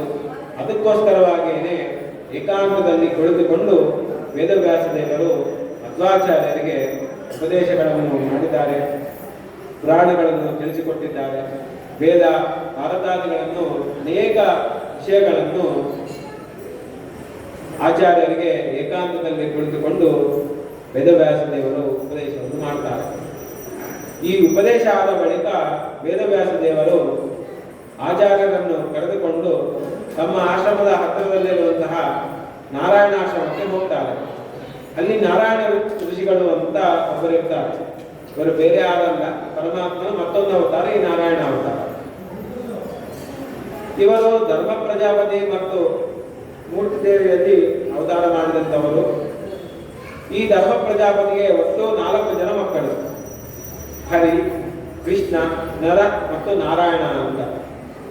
ಕೃಷ್ಣ ಅಂತಂದ್ರೆ ಈ ದ್ವಾಪರಯುಗದಲ್ಲಿ ಬರುವಂತಹ ಕೃಷ್ಣ ಅಲ್ಲ, ಇದು ಮತ್ತೊಂದು ಅವತಾರ ಕೃಷ್ಣ. ಈ ಹರಿ, ಕೃಷ್ಣ, ನಾರಾಯಣ ಇವರು ಈ 3 ಭಗವಂತನ ಅವತಾರವಾಗಿದ್ರೆ ನರ ಎನ್ನುವಂತಹ ಮಗನದು ಶೇಷಾವತಾರವಾಗಿತ್ತು. ಅಂತಹ ನಾರಾಯಣ ಮುನಿಗಳ ಭಗವಂತನ ಅವತಾರವಾದಂತಹ ನಾರಾಯಣ ಮುನಿಗಳ ಆಶ್ರಮಕ್ಕೆ ವೇದವ್ಯಾಸ ದೇವರು ಮಧ್ವಾಚಾರ್ಯರನ್ನು ಕರೆದುಕೊಂಡು ಹೋಗ್ತಾರೆ. ಕರೆದುಕೊಂಡು ಹೋಗಿ ಅಲ್ಲಿ ಅವರ ದರ್ಶನವನ್ನು ಮಾಡಿಸಿದಾಗ ಆ ನಾರಾಯಣ ಮುನಿಗಳನ್ನು ನೋಡಿದ ಕೂಡಲೇ ಆಚಾರ್ಯರು ಹೇಳಿದ್ದಾರೆ, ಇವರೇನೆ ಈ ಜಗತ್ತಿನ ಸೃಷ್ಟಿಯಾದಿಗಳಿಗೆ ಕಾರಣರಾಗಿದ್ದವರು ಅಂತ.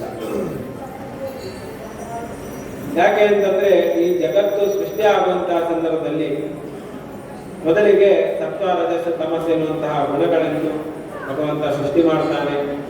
ಆಮೇಲೆ ಮಹತತ್ವ, ಅಹಂಕಾರ ತತ್ವ, ಇಂದ್ರಿಯ, ಒಟ್ಟು ಈ ರೀತಿಯಾಗಿ 24 ತತ್ವಗಳನ್ನು ಭಗವಂತ ಮೊದಲಿಗೆ ಸೃಷ್ಟಿ ಮಾಡ್ತಾನೆ. ಆ 24 ತತ್ವಗಳಿಂದಾಗಿ ಬ್ರಹ್ಮಾಂಡದ ಸೃಷ್ಟಿ. ಈ ಬ್ರಹ್ಮಾಂಡದಿಂದಾಗಿ 14 ಲೋಕಗಳ ಸೃಷ್ಟಿಯನ್ನು ಭಗವಂತ ಮಾಡಿದ್ದಾರೆ. ನಂತರ ಅನೇಕ ದೇವತರು, ದಾನವರು, ಅಸುರರು, ಮಾನವರು ಈ ರೀತಿಯಾಗಿ ಅನೇಕರನ್ನು ಸೃಷ್ಟಿ ಮಾಡಿಸಿ ನಂತರ ಅವರನ್ನು ಸಂಹಾರ ಮಾಡುವವನು ಕೂಡ ಅವನೇ. ಆ ಅಸುರರ, ನಮ್ಮಂತಹ ಮಾನವರ ನಾವೆಲ್ಲರೂ ಕೂಡ ಎಷ್ಟೋ ವರ್ಷ ಬದುಕೋದಿಲ್ಲ. ಎಷ್ಟೋ ಮಹಾ ಅಂದ್ರೆ ತುಂಬ ಅಂದ್ರೆ 100 ವರ್ಷಕ್ಕೆ ಹೆಚ್ಚಿರೋದಿಲ್ಲ. ನಂತರ ನಾವೆಲ್ಲರೂ ಕೂಡ ಸತ್ಯ ಸಾಯ್ತೇವೆ. ಭಗವಂತನ ಒಂದು ಆಟ ಅಂತೇವೆ. ಯಾವ ರೀತಿಯಾದ ಆಟ ಅಂತಂದ್ರೆ ಈ ಮಕ್ಕಳು ಮರಳನ್ನು ನೋಡಿದ ಕೂಡಲೇ ಒಂದು ಮನೆಯನ್ನು ಕಟ್ಟಲಿಕ್ಕೆ ನಿರ್ಮಾಣ ಮಾಡ್ತಾರೆ. ಮನೆಯನ್ನು ಕಟ್ತಾರೆ, ಎಲ್ಲ ಆಟವನ್ನು ಆಡ್ತಾರೆ. ಕೊನೆಗೆ ಹೋಗ್ಬೇಕಾದ್ರೆ ಏನ್ ಮಾಡ್ತಾರೆ, ಬಿಡಿಸಿ ಹೋಗ್ತಾರೆ. ಅದೇ ರೀತಿಯಾಗಿ ಅದು ಮಕ್ಕಳ ಆಟ. ಅದೇ ರೀತಿಯಾಗಿ ಭಗವಂತನ ಆಟ ಏನು ಅಂತಂದ್ರೆ ಈ ಜಗತ್ತನ್ನು ಸುಂದರವಾಗಿ ರೂಪ ಕಾಣುವಂತೆ ಸೃಷ್ಟಿ ಮಾಡೋದಂತೆ. ನಂತರ ಪ್ರಳಯ ಸಮಯದಲ್ಲಿ ಎಲ್ಲವನ್ನೂ ಕೂಡ ನಾಶ ಮಾಡಿ ಎಲ್ಲರನ್ನೂ ಕೂಡ ತನ್ನ ಹೊಟ್ಟೆಯಲ್ಲಿ ಇಟ್ಟುಕೊಂಡು ನೋಡ್ಕೊಳ್ಳೋದು. ಈ ರೀತಿಯಾಗಿ ಭಗವಂತನ ಸೃಷ್ಟಿ. ಈ ರೀತಿಯಾಗಿ ಆಟ ಆಡುವಂತಹ ಒಂದು ಕ್ರಿಯೆಯಿಂದ ಕೂಡಿದಂಥವನು ಪರಮಾತ್ಮ. ಇಂತಹ ನಾರಾಯಣ ಮುನಿಗಳೇನೆ ಈ ಎಲ್ಲ ಸೃಷ್ಟಿಗಳಿಗೆ ಕಾರಣರಾದವರು. ಇಂತಹ ನಾರಾಯಣ ಮುನಿಗಳ ಹತ್ತಿರ ನಾನು ಬಂದಿದ್ದೇನಲ್ಲ ಅಂತೇಳಿ ಆಚಾರ್ಯರು ಸಂತೋಷದಿಂದ ಕೂಡಿರ್ತಾರೆ. ನಂತರ ಆಚಾರ್ಯರು ಚಿಂತನೆಯನ್ನು ಮಾಡ್ತಾರಂತೆ. ಯಾವ ರೀತಿಯಾಗಿ ಅಂತಂದ್ರೆ ಇವರೇನೆ ಮತ್ಸ್ಯಾವತಾರವನ್ನು ಹೊಂದಿ ಮತ್ಸ್ಯನಾಗಿ ಬಂದು ಈ ವೇದಗಳನ್ನು ತಂದಂತಹ ಹಯಗ್ರೀವಾಸುರನ್ನು ಬಂದವನು ಇವನೇ. ಇನ್ನು ಹಯಗ್ರೀವನಾಗಿ ಬಂದು ಮಧು ಎಂಬ ದೈತ್ಯನನ್ನು ಸಂಹಾರ ಮಾಡಿದವನು ಇವನೇ. ವರಾಹನಾಗಿ ಬಂದು ಹಿರಣ್ಯಾಕ್ಷನನ್ನು ಸಂಹಾರ ಮಾಡಿ ಭೂಮಿಯನ್ನು ರಕ್ಷಣೆ ಮಾಡಿದವನು ಇವನೇ. ನರಸಿಂಹನಾಗಿ ಬಂದು ಆ ತನ್ನ ಭಕ್ತನಾದಂತಹ ಪ್ರಹ್ಲಾದರಾಜನನ್ನು ರಕ್ಷಣೆ ಮಾಡುವ ಮೂಲಕ ಅವರಿಗೆ ಕಷ್ಟವನ್ನು ಕೊಟ್ಟು ತೆಗೆದಿರುವಂತಹ ಆ ಹಿರಣ್ಯಕಶಿಪನ್ನು ಸಂಹಾರ ಮಾಡಿದವನು ಇವನೇ. ಅದೇ ರೀತಿಯಾಗಿ ಗಜೇಂದ್ರನಿಗೆ ಮೋಕ್ಷವನ್ನು ರಕ್ಷಣೆ ಮಾಡಿ ಮೋಕ್ಷವನ್ನು ಕೊಟ್ಟವನು ಇವನೇ. ಈ ರೀತಿಯಾಗಿ ಅನೇಕ ಅವತಾರಗಳು, ಪರಶುರಾಮ ಅವತಾರವಾಗಿರಬಹುದು, ದಶರಥನ ಮಗನಾಗಿ ಬಂದು ರಾಮನಾಗಿ ಬಂದು ಈ ರಾವಣ ಕುಂಭಕರ್ಣ ಮೊದಲಾದಂತಹ ಅಸುರರನ್ನು ಸಂಹಾರ ಮಾಡಿದವನು ಇವನೇ. ಕೃಷ್ಣನಾಗಿ ಅವತರಿಸಿ ಕಂಸ ಮೊದಲಾದಂತಹ ಅನೇಕ ರಾಕ್ಷಸರನ್ನು ಸಂಹಾರ ಮಾಡಿ ಜನರನ್ನು ಉದ್ಧಾರ ಮಾಡಿದವನು ಇವನೇ ಅಂತ ಈ ರೀತಿಯಾಗಿ ಚಿಂತನೆ ಮಾಡ್ತಾ ಇದ್ದಂತೆ. ಯಾಕೆ ಅಂತಂದ್ರೆ ವಾಯುದೇವರ ಅವತಾರವಾಗಿತ್ತು ಮಧ್ವಾಚಾರ್ಯರು. ಅವರಿಗೆಲ್ಲ ಅವತಾರದ ಅವತಾರವನ್ನು ಕೂಡ ಅವರಿಗೆ ಇತ್ತು ಮಧ್ವಾಚಾರ್ಯರು. ಭಗವಂತ ಎಂತೆಂಥ ಅವತಾರವನ್ನು ಮಾಡಿದ್ದಾನೆ, ಯಾವ್ಯಾವ ಸಂದರ್ಭದಲ್ಲಿ ಯಾವ ರೀತಿಯಾಗಿ ಅವತಾರವನ್ನು ಮಾಡಿದ್ದಾನೆ ಅಂತ ಎಲ್ಲವನ್ನೂ ಕೂಡ ತಿಳಿದವರಾಗಿದ್ದರು ಆಚಾರ್ಯರು. ಈ ರೀತಿಯಾಗಿ ಅನೇಕ ಅವತಾರವನ್ನು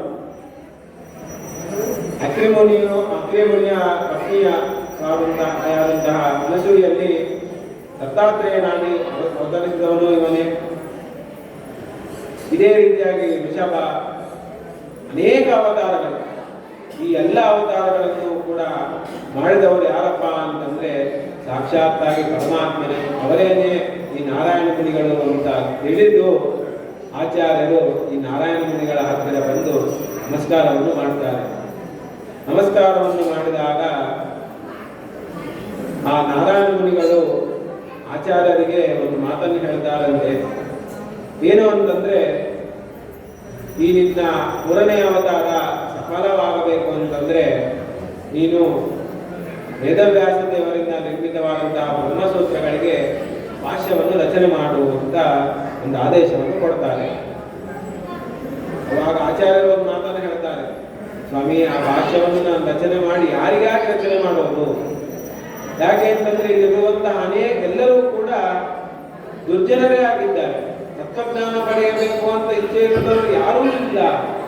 ಈ ಇಂಥವರಿಗೋಸ್ಕರವಾಗಿ ನಾನು ಬ್ರಹ್ಮಸೂತ್ರಗಳಿಗೆ ಭಾಷ್ಯವನ್ನು ರಚನೆ ಮಾಡಿದೆ ಅಂತಾದ್ರೆ ಅದು ಯಾವ ರೀತಿ ಆಗುತ್ತೆ ಅಂತಂದ್ರೆ, ಪವಿತ್ರವಾದಂತಹ ಹವಿಸ್ಸನ್ನು ತೆಗೆದುಕೊಂಡು ಹೋಗಿ ನಾವು ನಾಯಿಗೆ ಕೊಟ್ಟರೆ ಎಷ್ಟದು ಅಪವಿತ್ರವಾಗುತ್ತೋ, ಅಗೌರವವಾಗುತ್ತೋ, ಅದೇ ರೀತಿಯಾಗಿ ನಾನು ಬ್ರಹ್ಮಸೂತ್ರಗಳಿಗೆ ಭಾಷ್ಯವನ್ನು ರಚನೆ ಮಾಡಿದ್ರೆ ಈ ದುರ್ಜನರಿಗೆ ಕೊಟ್ಟರೆ ಅಷ್ಟು ಅಪವಿತ್ರವಾಗುತ್ತೆ ಸ್ವಾಮಿ, ಬೇಡ ಅಂತ ಹೇಳ್ತಾರೆ. ಅವಾಗ ನಾರಾಯಣ ಮುನಿಗಳು ಒಂದು ಮಾತನ್ನು ಹೇಳ್ತಾರೆ. ಏನು ಅಂತಂದ್ರೆ, ಇಲ್ಲಿರುವಂತಹ ಎಲ್ಲರೂ ಕೂಡ ದುರ್ಜನರು ಯಾರೂ ಇಲ್ಲ, ಸಜ್ಜನರು ಇದ್ದಾರೆ. ಆ ದುರ್ಜನರು ಯಾಕೆ ಆಗಿದ್ದು ಅಂತಂದ್ರೆ ದುರ್ಜನರ ಸಹವಾಸದಿಂದ. ಅದಕ್ಕೋಸ್ಕರವಾಗೇನೆ ಹೇಳೋದು, ನಾವು ದುರ್ಜನರ ಸಹವಾಸವನ್ನು ಮಾಡಬಾರದು. ಸಜ್ಜನರ ಸಹವಾಸವನ್ನು ಮಾಡಿ ನಾವು ಸಜ್ಜನರ ಜೊತೆಗೆ ನಡೆದುಕೊಂಡು ಹೋದಾಗ ಅವರಿಂದಾಗಿ 4-6 ಒಂದು ತತ್ವಜ್ಞಾನ ಅನ್ನೋದು ಪಡೀಲಿಕ್ಕೆ ಆಗತ್ತೆ. ನೀವೆಲ್ಲರಿಗೂ ಕೂಡ ಸಜ್ಜನರ ಸಹವಾಸದಿಂದಾಗಿಯೇ ಇಂತಹ ಮಠಗಳಲ್ಲಿ, ಪವಿತ್ರವಾದಂತಹ ಸ್ಥಳಗಳಲ್ಲಿ ಹೋಗಿ ಅಲ್ಲಿ ಕುಳಿತುಕೊಂಡು ಅವರು ಹೇಳುವಂತಹ ಎಲ್ಲ ವಿಷಯವನ್ನು ಕೇಳಲಿಕ್ಕೆ ಆಗ್ತಾ ಇದೆ. ಯಾಕೆ ಅಂತಂದ್ರೆ ನೀವೆಲ್ಲರೂ ಕೂಡ ಸಜ್ಜನರ ಸಹವಾಸವನ್ನು ಮಾಡಿದ್ದೀರಾ. ಸಜ್ಜನರ ಸಹವಾಸದಿಂದಾಗಿ ನೀವಿಂತಹ ಪವಿತ್ರ ಸ್ಥಳದಲ್ಲಿ ಬಂದು ಕೂಡ್ಲಿಕ್ಕೆ ಕಾರಣರಾಗುತ್ತೇವೆ. ಇಲ್ಲ ಅಂತ ಅಂದ್ರೆ ದುರ್ಜನರ ಸಹವಾಸ ಮಾಡಿದ್ರೆ ಏನ್ ಮಾಡ್ತಾ ಇದ್ವಿ ಗೊತ್ತಾ? ಇವಾಗ ಮನೆಯಲ್ಲಿ ಕುಳಿತು ಬಂದಂತ ಟಿವಿಯಲ್ಲಿ ಬಂದಂತ ಸೀರಿಯಲ್ ಅನ್ನು ನೋಡ್ತಾ ಇದ್ದೀವಿ. ಆದ್ರೆ ನೀವು ಯಾರೂ ಕೂಡ ದುರ್ಜನರ ಸಹವಾಸವನ್ನು ಮಾಡಿಲ್ಲ. ಸಜ್ಜನರ ಸಹವಾಸದಿಂದಾಗಿ ಇಂತಹ ಪುಣ್ಯ ಸ್ಥಳದಲ್ಲಿ ಬಂದು ಕುಳಿತುಕೊಂಡು ಆಚಾರ್ಯರ ಒಂದು ಜೀವನ ಚರಿತ್ರೆಯನ್ನು ತಿಳಿಯಬೇಕು ಅಂತಂದ್ರೆ ನಾವು ಯಾವುದೋ ಒಂದು ಜನ್ಮದಲ್ಲಿ ಮಾಡಿದಂತಹ ಪುಣ್ಯದಿಂದಾಗಿ ನಾವು ಅವರು ಬರೆದಂತಹ ಗ್ರಂಥಗಳ ಅಧ್ಯಯನವಾಗಲಿ, ಅವರ ಜೀವನ ಚರಿತ್ರೆಯನ್ನಾಗಲಿ ತಿಳಿದಿದ್ದೇವೆ ಅಂತಂದ್ರೆ ಯಾವುದೋ ಒಂದು ಜನ್ಮದಲ್ಲಿ ಮಾಡಿದಂತಹ ಪುಣ್ಯ ಅಂತ ಭಾವಿಸಬೇಕು ನಾವೆಲ್ಲರೂ ಕೂಡ. ಅದಕ್ಕೋಸ್ಕರವಾಗಿ ದುರ್ಜನರ ಸಹವಾಸವನ್ನು ಮಾಡಬೇಡಿ. ಸಜ್ಜನರ ಸಹವಾಸದಿಂದಾಗಿ ತತ್ವಜ್ಞಾನವನ್ನು ಪಡೆದು ನಾವು ಆ ಭಗವಂತನ ಪ್ರೀತಿಗೆ ಎಲ್ಲರೂ ಕೂಡ ಪಾತ್ರರಾಗಬೇಕು ಅಂತ ಹೇಳ್ತಾ ಆಚಾರ್ಯರಿಗೆ ನಾರಾಯಣ ಮುನಿಗಳು ಹೇಳ್ತಾರೆ, ಸಜ್ಜನರು ಇದ್ದಾರೆ, ಆದರೆ ಸಜ್ಜನರ ಸಹವಾಸದಿಂದ ಅವರು ದುರ್ಜನರು ಅಂತ ಕರೆಸಿಕೊಳ್ತಾ ಇದ್ದಾರೆ. ಬ್ರಹ್ಮಸೂತ್ರಗಳಿಗೆ ಭಾಷ್ಯವನ್ನು ರಚನೆ ಮಾಡಿದಿ ಅಂತ ಆದರೆ ನಿನ್ನ ಭಾಷ್ಯದ ಅಧ್ಯಯನದಿಂದಾಗಿ ಅವರೆಲ್ಲರೂ ಕೂಡ ಸಜ್ಜನ ಮಾರ್ಗವನ್ನು ಹಿಡಿದ್ದಾರೆ. ಅದರಿಂದಾಗಿ ಅವರೆಲ್ಲರಿಗೂ ಕೂಡ ತತ್ವಜ್ಞಾನವನ್ನು ಉಂಟಾಗುತ್ತೆ. ಇದಕ್ಕೋಸ್ಕರವಾಗಿ ನೀನು ಕಂಪಲ್ಸರಿಯಾಗಿ ಅದೇ ಬ್ರಹ್ಮಸೂತ್ರಗಳಿಗೆ ಭಾಷೆಯನ್ನು ಬರೀಲೇಬೇಕು ಅಂತ ಆದೇಶವನ್ನು ಕೊಟ್ಟರು. ಭಗವಂತನ ಆದೇಶ ಹೇಗೆ ಬರಲಿಕ್ಕಾಗತ್ತೆ? ಆಯ್ತು ಸ್ವಾಮಿ ಅಂತ ಹೇಳಿ ಆಚಾರ್ಯರು ಅವರಿಗೆ ನಮಸ್ಕಾರ ಮಾಡಿ ಆ ವೇದವ್ಯಾಸ ದೇವರ ಮತ್ತು ನಾರಾಯಣ ಮುನಿಗಳ ಇಬ್ಬರಿಗೂ ಕೂಡ ನಮಸ್ಕಾರವನ್ನು ಮಾಡ್ತಾರೆ. ಅವರು ಹಿಂದೆ ಒಂದು ಮಾತನ್ನು ಹೇಳ್ತಾರೆ, ನೀವು ಇಲ್ಲಿಂದ ಹೊರಟ ಹೋಗಿ ಬ್ರಹ್ಮಸೂತ್ರಗಳಿಗೆ ಭಾಷೆಯನ್ನು ರಚನೆ ಮಾಡುವುದು. ಸ್ವಾಮಿ, ಅದಕ್ಕಿಂತಲೂ ಕೂಡ ಅತ್ಯಂತ ಪುಣ್ಯವಾದದ್ದು ನೀವಿಬ್ಬರ ಸೇವೆಯನ್ನು ಮಾಡೋದು. ಆ ಸೇವೆಯ ಭಾಗ್ಯ ನನಗೆ ಕೊಡಿ. ನೋಡಿ, ಸೇವೆ ಮಾಡಬೇಕು ಅಂತಂದ್ರೂ ಕೂಡ ಪರಮಾತ್ಮನ ಇಚ್ಛೆ ಇರಬೇಕು. ಅವನ ಇಚ್ಛೆ ಇಲ್ಲದೆ ಹೋದ್ರೆ ನಾವು ಅವನ ಸೇವೆಯನ್ನು ಮಾಡ್ಲಿಕ್ಕೆ ಆಗುವುದಿಲ್ಲ. ಸೇವೆಯನ್ನು ಮಾಡಬೇಕು ಅಂತಂದ್ರೆ ಅವನ ಪ್ರಾರ್ಥನೆಯನ್ನು ಮಾಡ್ತಾ ಇದ್ದಾರೆ ಆಚಾರ್ಯರು ಎಷ್ಟೋ ಜ್ಞಾನವನ್ನು ಪಡೆದಿದ್ದಾರೆ. ಅವರು ಪ್ರಾರ್ಥನೆ ಮಾಡುವ ಅವಶ್ಯಕತೆ ಇದ್ದಿಲ್ಲ. ಆದರೂ ಸದಾ ಪರಮಾತ್ಮನ ಪ್ರೀತಿಯನ್ನು ಸಂಪಾದನೆ ಮಾಡಿದವರು ವಾಯುದೇವರು. ಅವರು ಇನ್ನೂ ಹೆಚ್ಚು ಅವರಿಂದ ಜ್ಞಾನವನ್ನು ಪಡೆಯಬೇಕು ಅಂತ ಇಂದಿಗೂ ಕೂಡ ಬದರಿಕಾಶ್ರಮದಲ್ಲಿ ವೇದವ್ಯಾಸ ದೇವರ ಹತ್ತಿರ ಕುಳಿತುಕೊಂಡು ಅಧ್ಯಯನವನ್ನು ಮಾಡ್ತಾರೆ ಅಂತ ಅನೇಕ ಕಥೆಗಳನ್ನು ನಾವು ಕೇಳ್ತೇವೆ. ಇಂತಹ ಪರಮ ಮಹತ್ತರವಾದದ್ದು ಭಗವಂತನ ತತ್ವಜ್ಞಾನ. ಇಂತಹ ತತ್ವಜ್ಞಾನವನ್ನು ನಾವೆಲ್ಲರೂ ಕೂಡ ಪಡೆಯಬೇಕು. ಅದು ಪಡೆಯಬೇಕು ಅಂತಂದ್ರೆ ನಾವು ಇವಾಗಿನ ಕಾಲದಲ್ಲಿ ನಮಗೆ ಈಗ 60-70 ವರ್ಷ ಆಗೋಗಿದೆ ಆಚಾರ್ಯರೇ. ನಾನೀಗ ಕುಳಿತು ರಾಮ ಶಬ್ದದಿಂದ ಆರಂಭ ಮಾಡಿ ನಿಮ್ಮಂತೆ ನಾವು ಓದಿದ್ದಾಗೋದಿಲ್ವಲ್ಲ ಅಂತಂದ್ರೆ, ಈ ರೀತಿಯಾಗಿ ಯಾರಾದರೂ ಪ್ರವಚನಾದಿಗಳನ್ನು ಮಾಡುವಂತಹ ಸಂದರ್ಭದಲ್ಲಿ, ಯಾರಾದರೂ ಒಂದು ಕಥೆಯನ್ನು ಹೇಳುವಂತಹ ಸಂದರ್ಭದಲ್ಲಿ ನಾವು ಅಲ್ಲಿಗೆ ಹೋಗಿ ಕೂತು 1 ತಾಸು ದಿನದ 24 ಗಂಟೆಯಲ್ಲಿ 1 ಗಂಟೆ ಮಠಕ್ಕೆ ಬಂದು ನಾವು ಕುಳಿತುಕೊಂಡು ಅವರು ಹೇಳುವಂತಹ ವಿಷಯವನ್ನು ಗ್ರಹಣೆ ಮಾಡಿ ಹೋದರೆ ಇನ್ನು ಉಳಿದಂತಹ 23 ಗಂಟೆ ನೀವು ಇಷ್ಟ ಬಂದಂತೆ ಮಾಡಿ. ದಿನದಲ್ಲಿ 6ರಿಂದ 7 ಪ್ರತಿನಿತ್ಯದಲ್ಲೂ ಕೂಡ ಬಂದು ಕುಳಿತುಕೊಂಡು ಎಲ್ಲರೂ ಕೂಡ ಇಲ್ಲಿ ನಡೆಯುವಂತಹ ಕಾರ್ಯಕ್ರಮಕ್ಕೆ ಯಶಸ್ಸನ್ನು ತರಬೇಕು. ಆಯ್ತು, ಈ ಯಶಸ್ಸನ್ನು ನಿಮಗೆ ಕೀರ್ತಿ ಬರುತ್ತೆ, ನಮಗೇನು ಬರುತ್ತೆ ಅಂತಂದ್ರೆ, ಇಲ್ಲಿ ಕುಳಿತಂತಹ ಆಚಾರ್ಯರು ಹೇಳುವಂತಹ ವಿಷಯವನ್ನು ನೀವೆಲ್ಲರೂ ಕೂಡ ಗ್ರಹಣೆ ಮಾಡೋದ್ರಿಂದಾಗಿ ಆ ಗ್ರಂಥದಲ್ಲಿ ಬರುವಂತಹ ವಿಷಯದ ಸಂಗ್ರಹ ಅನ್ನೋದು ನಿಮ್ಮ ಬುದ್ಧಿಯಲ್ಲಿ ಆಗತ್ತೆ. ನಮ್ಮ ಬುದ್ಧಿಗೂ ಕೆಲಸವನ್ನು ಕೊಡುವವರು ನೀವೇ, ನಿಮ್ಮ ಬುದ್ಧಿಗೂ ಕೆಲಸವನ್ನು ಕೊಡುವವರು ನೀವೇ. ಆದ್ದರಿಂದ ಶ್ರೋತೃಗಳು ಮುಖ್ಯ. ಯಾವುದೇ ಒಂದು ಕಾರ್ಯಕ್ರಮ ಯಶಸ್ಸಾಗಬೇಕು ಅಂತಂದ್ರೆ ಶ್ರೋತೃವರ್ಗದವರು ಅತ್ಯಂತ ಮುಖ್ಯ. ಯಾಕೆ ಅಂತಂದ್ರೆ ನೋಡಿ, ನೀವಿಲ್ಲಿಗೆ ಬರ್ತೀರಾದ್ರಿಂದಲೇ ನಾವೇನ್ ಮಾಡ್ತೇವೆ, ಪುಸ್ತಕವನ್ನು ತೆಗಿತೇವೆ, ತೆಗೆದಲ್ಲಿರುವಂತಹ ವಿಷಯವನ್ನು ಮತ್ತೆ ಪುನಃ ಓದ್ತೇವೆ. ಅದರಿಂದ ನಮಗೂ ಜ್ಞಾನದ ಅಭಿವೃದ್ಧಿಗಳನ್ನು ಉಂಟಾಗ್ತಾ ಇದೆ. ನಮ್ಮಿಂದಾಗಿ ನಾವು ಹೇಳುವಂತಹ ವಿಷಯವನ್ನು ಕೇಳಿ ನೀವು ಜ್ಞಾನವನ್ನು ಪಡಿತಾ ಇದ್ದೀರಾ. ಆದ್ದರಿಂದಾಗಿ ಈ ರೀತಿಯಾಗಿ ಆಗಬೇಕು ಅನ್ನೋದೇ ನಾರಾಯಣ ಮುನಿಗಳ ಮುಖ್ಯ ಉದ್ದೇಶವಾದದ್ದು.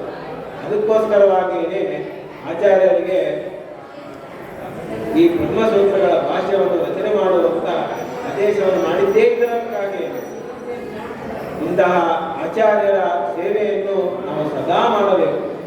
ಯಾಕೆ ಮಹತ್ತರವಾದಂತಹ ಒಂದು ದೊಡ್ಡ ಕಾರ್ಯವನ್ನು ಆಚಾರ್ಯರು ಮುಂದೆ 9ನೇ ಸರ್ಗದಲ್ಲಿ ಸತ್ಯನಾಥರಿಂದ ರಚನೆ ಮಾಡಿಸ್ತಾರೆ. ಯಾಕೆ ಅಂತಂದ್ರೆ ಅವರ ಜೊತೆಗೆ ಬಂದವರು, ಆಚಾರ್ಯರ ಜೊತೆಗೆ ಅವರ ಹತ್ತಿರ ಬಂದವರು ಸತ್ಯನಾಥರು. ಇವರಿಗೆ ಅವರೇನ್ ಮಾಡಿದ್ರು, ಇಲ್ಲಿಂದ ಹೊರಟು ಹೋಗುವಂತ ಆದೇಶವನ್ನು ಮಾಡಿದ್ರು. ಅದರ ಹಿನ್ನೆಲೆಯಲ್ಲಿ ಇವರಿಗೆ ಒಂದು ದೊಡ್ಡ ಹೆಸರು ಬರಬೇಕು, ಇವರಿಗೆ ಅತ್ಯಂತ ಪುಣ್ಯ ಬರಬೇಕು ಅಂತೇಳಿ ಆ ಬ್ರಹ್ಮಸೂತ್ರಗಳಿಗೆ ಆಚಾರ್ಯರು ಭಾಷ್ಯವನ್ನು ಆ ಸತ್ಯನಾಥರಿಂದ ರಚನೆಯನ್ನು ಮಾಡಿಸ್ತಾರಂತೆ. ಇಂತಹ ಬ್ರಹ್ಮಸೂತ್ರಗಳಿಗೆ ಭಾಷ್ಯವನ್ನು ರಚನೆ ಮಾಡುವ ಮೂಲಕ ಈ ಭಾಷ್ಯವನ್ನು ಯಾಕೆ ರಚನೆ ಮಾಡಿದ್ದ ಆಚಾರ್ಯರು ಅಂತಂದ್ರೆ, ಬ್ರಹ್ಮಸೂತ್ರಗಳಿಗೆ ಈಗಾಗಲೇ 21 ಭಾಷೆಯನ್ನು ರಚನೆ ಮಾಡಿದ್ದಾರೆ ಭಕ್ತವರು. ಆದರೆ ಅದು ಯಾವುದೂ ಕೂಡ ಸರಿಯಾದಂತಹ ಅರ್ಥವನ್ನು ತಿಳಿಸಿಕೊಡುವಂತಹ ಅವೆಲ್ಲವೂ ಕೂಡ ಬೇರೆ ರೀತಿಯಾಗಿ ತಪ್ಪಾಗಿ ನಾವು ತಪ್ಪು ಮಾರ್ಗವನ್ನು ಹಿಡಿಯಲಿಕ್ಕೆ ಕಾರಣವಾದಂತಹ ಭಾಷೆಗಳು. ಈ ರೀತಿಯಾಗಿ ನೋಡ್ರಿ, ವೇದವ್ಯಾಸ ದೇವರ ಅವತಾರವಾಗಲಿಕ್ಕೆ ಮುಖ್ಯ ಕಾರಣ ಭೂಲೋಕದಲ್ಲಿ ಎಲ್ಲರಿಗೂ ಕೂಡ ತತ್ವಜ್ಞಾನವನ್ನು ಕೊಡಬೇಕು ಅಂತ ಅವರು ಅವತಾರವನ್ನು ಮಾಡಿದ್ರು.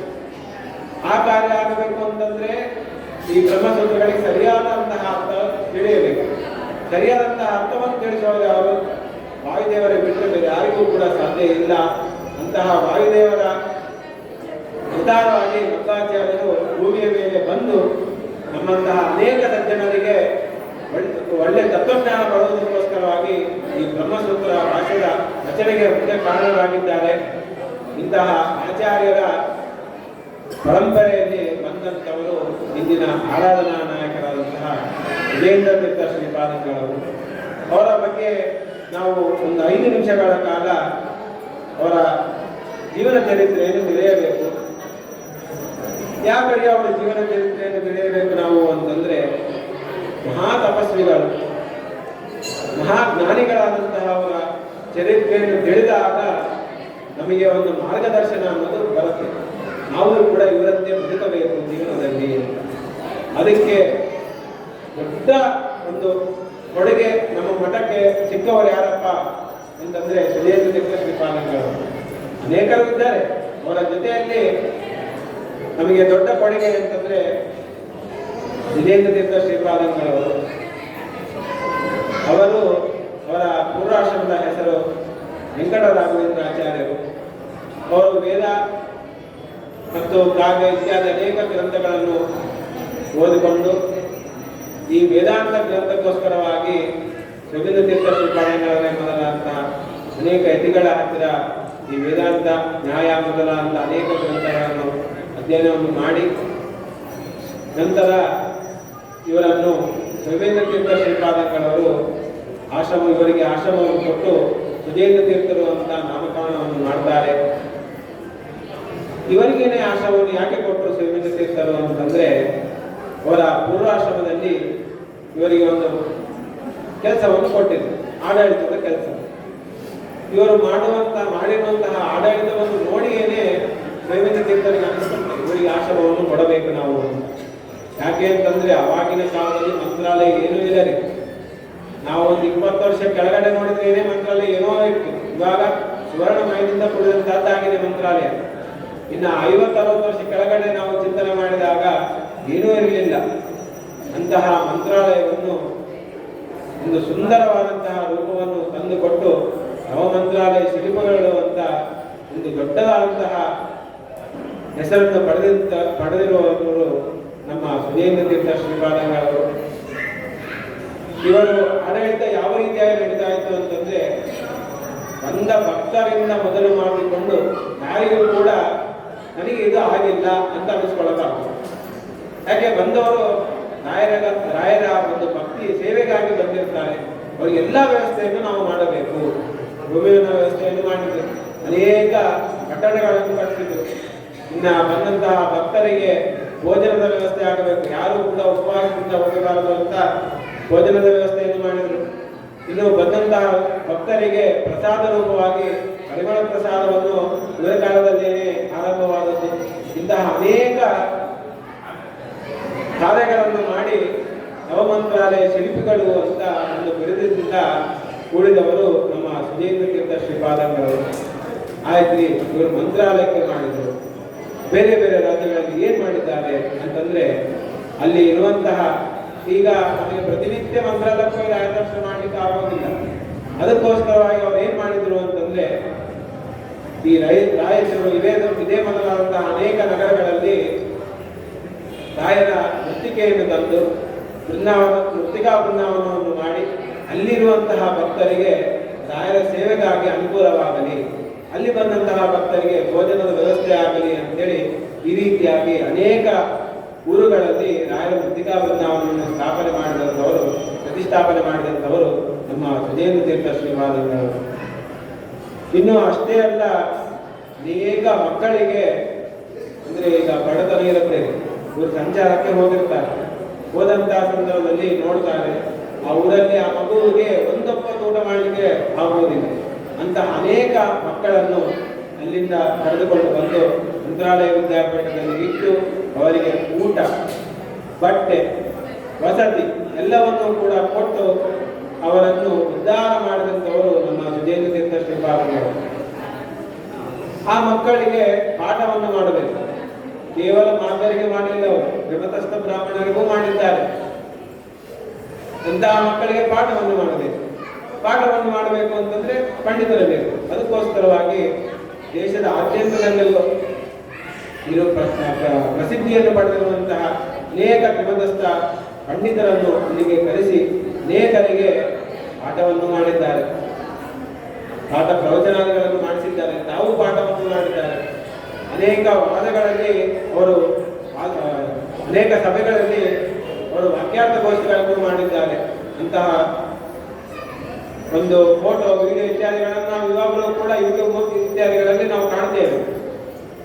ಈ ರೀತಿಯಾಗಿ ದೊಡ್ಡ ಕೊಡುಗೆಯನ್ನು ಕೊಟ್ಟವರು ನಮ್ಮ ಸುಜೇಂದ್ರ ತೀರ್ಥ ಶ್ರೀಪಾದಂಗಳವರು. ಇನ್ನು ಅಷ್ಟೇ ಅಲ್ಲ, ಇವರು ಮಂತ್ರಾಲಯ ಒಂದು ಸುಂದರವಾದಂತಹ ರೂಪವನ್ನು ಮಾಡಿದ್ರು. ಬಂದ ಭಕ್ತರಿಗೆ ಊಟದ ವ್ಯವಸ್ಥೆ, ಭೋಜನಾದಿಗಳ ಇದು ವಸತಿಯ ವ್ಯವಸ್ಥೆ ಇದನ್ನು ಮಾಡೋದಷ್ಟೇ ಅಲ್ಲದೆ ಆ ಮಕ್ಕಳಿಗೆ ಬರೀ ಪಾಠವನ್ನು ಮಾಡಿಸಿದ್ರು. ಆ ಮಕ್ಕಳು ಮುಂದೆ ಉದ್ಧಾರ ದೊಡ್ಡವರಾಗಿ ಒಂದು ಪಂಡಿತರಾದ ಬಳಿಕ ಅವರಿಗೆ ಕೆಲಸವನ್ನು ಕೂಡ ಕೊಟ್ಟು, ತಮ್ಮ ಮಠದಲ್ಲೇನೆ ಎಲ್ಲರಿಗೂ ಕೂಡ ಕೆಲಸವನ್ನು ಕೊಟ್ಟು ಸಂಬಳವನ್ನು ಕೊಡುವ ಮೂಲಕ ಅವರು ಮೊದಲಿಗೆ ಒಂದು ಮಾತನ್ನು ಹೇಳ್ತಾ ಇದ್ರಂತೆ, ಈ ಮಗುವಿನ ಜವಾಬ್ದಾರಿ, ಸಂಪೂರ್ಣ ಜವಾಬ್ದಾರಿ ನನ್ನದು ಅಂತ. ಆ ಮಾತಿನ ಮೇಲೇನೆ ಅವರು ಕೇವಲ ಕರೆದುಕೊಂಡು ಹೋಗಿದ್ದಷ್ಟೇ ಅಲ್ಲ, ಅವರಿಗೆ 12 ವರ್ಷಗಳ ಕಾಲ ಊಟವನ್ನು ಹಾಕಿದ್ದಷ್ಟೇ ಅಲ್ಲ, ಮುಂದೆ ಅವರ ಜೀವನದಲ್ಲೂ ಕೂಡ ಎಲ್ಲೋ ಹೊರಗಡೆ ಹೋಗಿ ಯಾಕೆ ಜೀವನ ಮಾಡಬೇಕು, ನಮ್ಮಲ್ಲೇನೆ ಇರುತ್ತೆ ಅಂತೇಳಿ ಅನೇಕರಿಗೆ ಉದ್ಯೋಗವನ್ನು ಕೂಡ ಕೊಟ್ಟಿದ್ದಾರೆ. ಇನ್ನು ಅಷ್ಟೇ ಅಲ್ಲ, ನಮ್ಮ ಗುರುಸಾರ್ವಭೌಮ ಸಂಸ್ಕೃತ ವಿದ್ಯಾಪೀಠದಲ್ಲಿ ಅಧ್ಯಯನ ಮಾಡಿದಂತಹ ಅನೇಕ ವ್ಯಕ್ತಿಗಳು ದೇಶದ ಆದ್ಯಂತಗಳಲ್ಲಿ ವಿವಿಧ ಪ್ರಸಿದ್ಧವಾದಂತಹ ಅನೇಕ ವಿಶ್ವವಿದ್ಯಾಲಯಗಳಲ್ಲಿ ಇಂದಿಗೂ ಕೂಡ ಕೆಲಸವನ್ನು ಕೂಡ ಮಾಡ್ತಾ ಇದ್ದಾರೆ. ಇದಕ್ಕೆಲ್ಲರಿಗೂ ಕೂಡ ಮುಖ್ಯ ಕಾರಕರು ಯಾರಪ್ಪ ಅಂತಂದ್ರೆ ನಮ್ಮ ಸುಜೇಂದ್ರ ತೀರ್ಥರೇ. ಅವರ ಪಂಡಿತರನ್ನು ಬೇರೆ ಕಡೆಯಿಂದ ಕರೆಸಿ ಅವರು ಪಾಠಾದಿಗಳನ್ನು ಮಾಡಿಸಿದ್ದಿಲ್ಲ ಅಂತ ಅಂದ್ರೆ ಅನೇಕರು ಆಗಿನ ಕಾಲದಲ್ಲಿ ಓದಿ ಈಗ ವಿಶ್ವವಿದ್ಯಾಲಯಗಳಲ್ಲಿ ಎಲ್ಲರಿಗೂ ಕೂಡ ಕೆಲಸವನ್ನು ಮಾಡಲಿಕ್ಕೆ ಆಗ್ತಾ ಇರಲಿಲ್ಲ. ಅದೊಂದು ಕೆಲಸವನ್ನು ಮಾಡ್ಕೊಂಡು ಹೋಗ್ತಾ ಇದ್ರೋ ಏನೋ. ಆದರೆ ಈಗ ಒಂದು ದೊಡ್ಡ ಒಂದು ಸ್ಥಾನವನ್ನು ಕೊಟ್ಟರು, ಅವರಿಗೆ ವಿದ್ಯೆಯನ್ನು ಕೊಟ್ಟರು. ಅವರ ವಿದ್ಯಾಭ್ಯಾಸ ಕಾಲದಲ್ಲಿ ಎಲ್ಲ ಸಕಲ ವ್ಯವಸ್ಥೆಯನ್ನು ಮಾಡಿ ತದನಂತರದಲ್ಲೂ ಕೂಡ ಅವರಿಗೆ ಯಾವುದೇ ತರ ತೊಂದರೆ ಆಗದಂತೆ ನೋಡಿಕೊಂಡಂಥವರು ನಮ್ಮ ಸುಜೇಂದ್ರ ತೀರ್ಥ ಶ್ರೀಪಾದಂಗಳವರು. ಇನ್ನು ಅಷ್ಟೇ ಅಲ್ಲ, ಸುಜೇಂದ್ರ ತೀರ್ಥರು ಎಲ್ಲ ಮಹತ್ತರ ಕಾರ್ಯವನ್ನು ಮಾಡಿದ್ದಾರೆ. ಇನ್ನು ಅಷ್ಟೇ ಅಲ್ಲದೆ ಒಂದು ದೊಡ್ಡದಾದಂತಹ ಕೊಡುಗೆ ನಮಗೆ ಯಾವುದಪ್ಪ ಅಂತಂದ್ರೆ ಸುಬುಧೇಂದ್ರ ತೀರ್ಥರಂತಹ ಗುರುಗಳನ್ನು ನಮಗೆ ಕೊಟ್ಟದ್ದು. ಸುಬುಧೇಂದ್ರ ತೀರ್ಥರಿಗೆ ಅವರು ಚಿಕ್ಕವರಿದ್ದಾಗ ಸುಜೇಂದ್ರ ತೀರ್ಥರ ಮೊಮ್ಮಕ್ಕಳು. ಅವರಿಗೆ ಚಿಕ್ಕವರಿದ್ದಾಗ ಅವರನ್ನು ಎಂದೂ ಕೂಡ ಪೂರ್ವಾಶ್ರಮದ ಹೆಸರಿನಿಂದ ಅವರನ್ನು ಕರೀತಾ ಇರಲಿಲ್ಲ, ಮೂಲರಾಮ ಅಂತ ಕರೀತಾ ಇದ್ದಂತೆ. ನೋಡಿ ಅವರ ತಪಶಕ್ತಿ ಅಂತ, ಅವರ ದಿವ್ಯ ದೃಷ್ಟಿ ಅಂತ ಅಂತ ಹೇಗೆ ಗೊತ್ತಾಗುತ್ತೆ.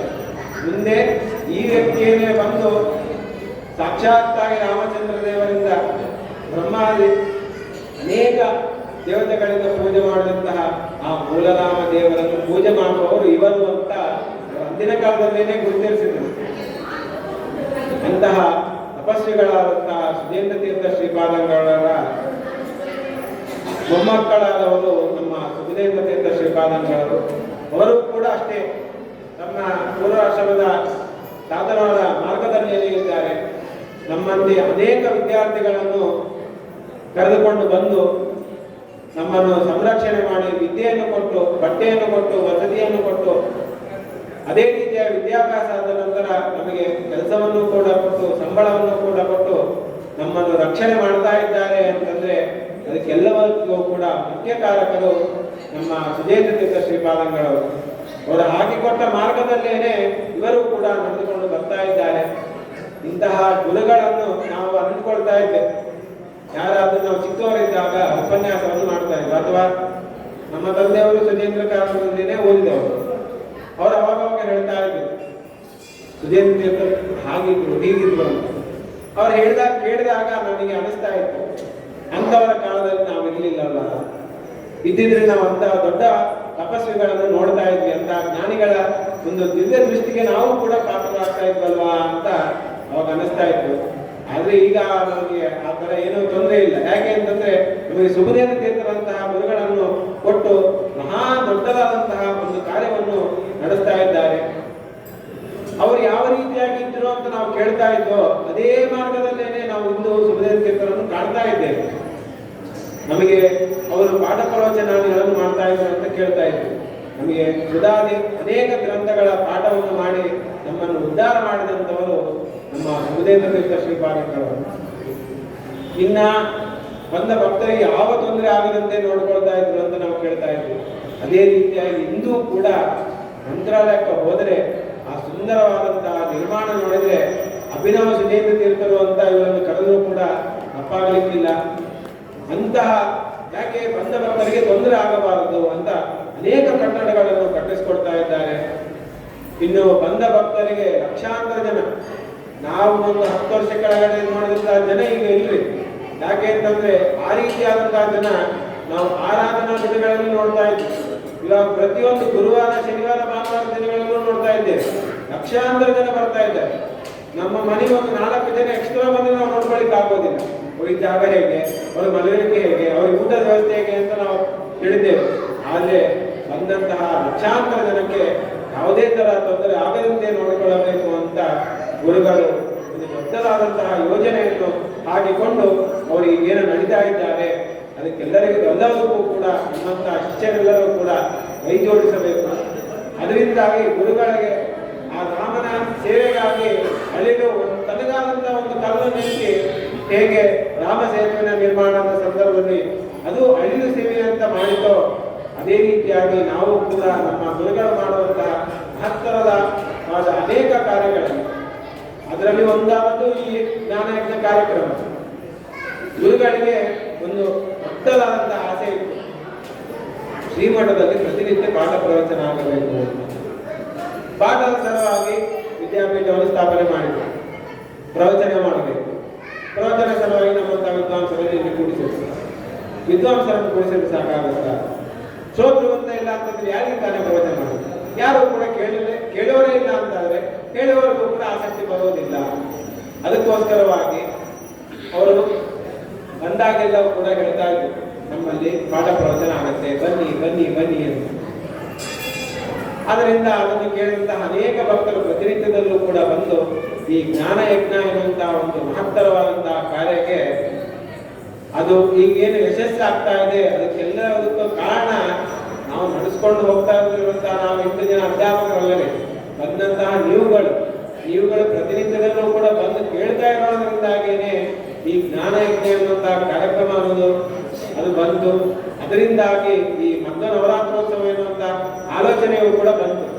ಇದ್ಯಾವುದು ಇಲ್ಲ ಅಂತಾದ್ರೆ ನಾವು ಯಾವುದೂ ಕೂಡ ಮಾಡ್ಲಿಕ್ಕೆ ಆಗ್ತಾ ಇರಲಿಲ್ಲ.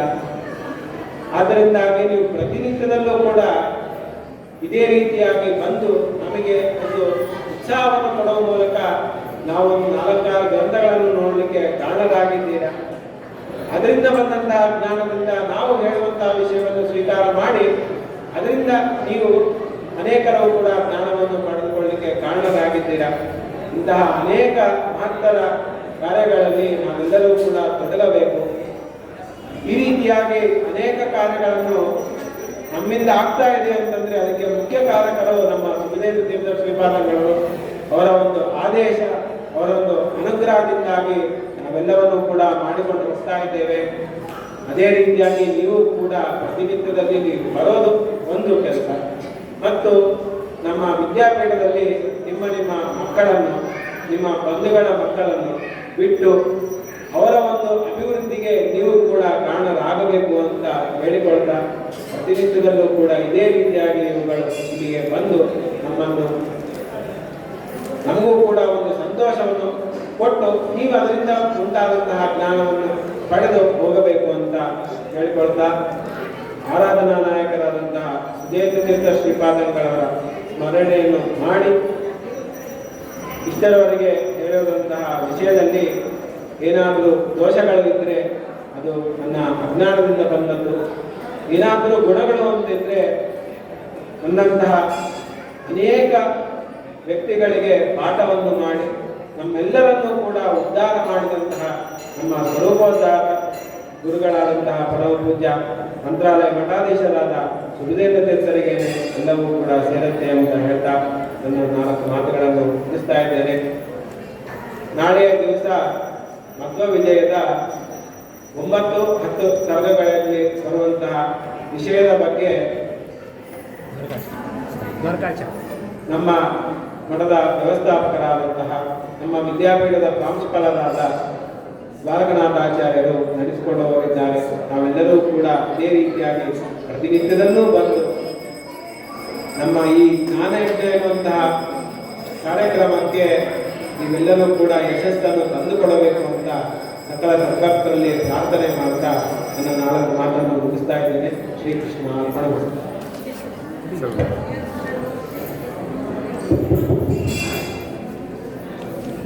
ದಾಸರಾಯರು ಮಧ್ವಮತವನ್ನು ಬಿಡಬೇಡಿ ಬಿಟ್ಟು ಬಿಡಬೇಡಿ ಎಂಬುದಾಗಿ ಹೇಳಿದ್ದಾರೆ. ಯಾಕೆ ಹೇಳಿದ್ದಾರೆ ಅಂತಂದ್ರೆ, ವೇದವ್ಯಾಸ ದೇವರೇ ಬ್ರಹ್ಮಸೂತ್ರಗಳನ್ನು ಮಾಡಿದ್ದಾರೆ. ಅವರೇ ಆಚಾರ್ಯರಿಗೆ ಆದೇಶವನ್ನು ಕೊಡ್ತಾ ಇದ್ದಾರೆ ಈ ಬ್ರಹ್ಮಸೂತ್ರಗಳಿಗೆ ಭಾಷ್ಯವನ್ನು ಮಾಡುವಂತೆ. ಅದರಿಂದಾಗಿ ಆಚಾರ್ಯರು ಕೇವಲ ಮಾಡಬೇಕು ಅಂತ ಕಾರಣದಿಂದಾಗಿ ಮಾಡಿದ್ದಲ್ಲ, ಸಾಕ್ಷಾತ್ ಭಗವಂತನಿಂದಾಗಿ ಆದೇಶವನ್ನು ಪಡೆದು ಈ ರೀತಿಯಾದಂತಹ ಈ ದ್ವೈತ ಮತವನ್ನ ಸ್ಥಾಪನೆಯನ್ನು ಮಾಡಿದ್ದಾರೆ. ಅದರಿಂದಾಗಿ ಅದನ್ನೆಲ್ಲವನ್ನ ನಿರೂಪಣೆಯನ್ನು ಮಾಡಿದ್ದಾರೆ ಆಚಾರ್ಯರು. ಅದೇ ರೀತಿಯಾಗಿ ನಾವೇನು ಇಲ್ಲೆಲ್ಲರೂ ಕೂಡ ಸೇರಿದ್ದೇವೆ, ಇದಕ್ಕೆ ಮೂಲ ಕಾರಣರು ಇವತ್ತಿನ ಆರಾಧನಾ ನಾಯಕರಾದಂತಹ ಸುಧೀಂದ್ರ ತೀರ್ಥರು. ಅವರು ಆಗಿನ ಕಾಲದಲ್ಲಿಯೇನೆ ಈ ಮಠವನ್ನು ಸ್ಥಾಪನೆ ಮಾಡಿದ ಕಾರಣ ಈ ರೀತಿಯಾದಂತಹ ಅನೇಕ ಜ್ಞಾನ ಕಾರ್ಯಗಳು ಇಲ್ಲಿ ಆಗಲಿಕ್ಕೆ ಅದು ಕಾರಣವಾಗಿದೆ. ಅದರಿಂದಾಗಿ ಅವರ ಸ್ಮರಣೆಯನ್ನು ಕೂಡ ಇವತ್ತು ಆಚಾರ್ಯರು ಮಾಡಿಕೊಟ್ಟಿದ್ದಾರೆ. ನಾಳೆಯ ದಿನ ಕೃಷ್ಣ ಪ್ರತಿಷ್ಠೆ ಮತ್ತು ಆಚಾರ್ಯರಲ್ಲಿರುವಂತಹ ಅನೇಕ ವಿದ್ಯೆಗಳು, ಅದರ ಬಗ್ಗೆ ದ್ವಾರಕಾನಾಥಾಚಾರ್ಯರು ಪ್ರವಚನವನ್ನು ಮಾಡಲಿದ್ದಾರೆ. ಎಲ್ಲರೂ ಕೂಡ ಇದೇ ರೀತಿಯಾಗಿ ಸೇರಬೇಕು, ಕಾರ್ಯಕ್ರಮವನ್ನ ಇಂದು ಅಂದಗಾಣಿಸಬೇಕು ಅಂತ ಎಲ್ಲರಲ್ಲೂ ಪ್ರಾರ್ಥನೆಯನ್ನು ಮಾಡುತ್ತಾ ಇವತ್ತಿನ ಕಾರ್ಯಕ್ರಮವನ್ನು ಮುಗಿಸ್ತಾ ಇದ್ದೇನೆ. ಶ್ರೀಕೃಷ್ಣ.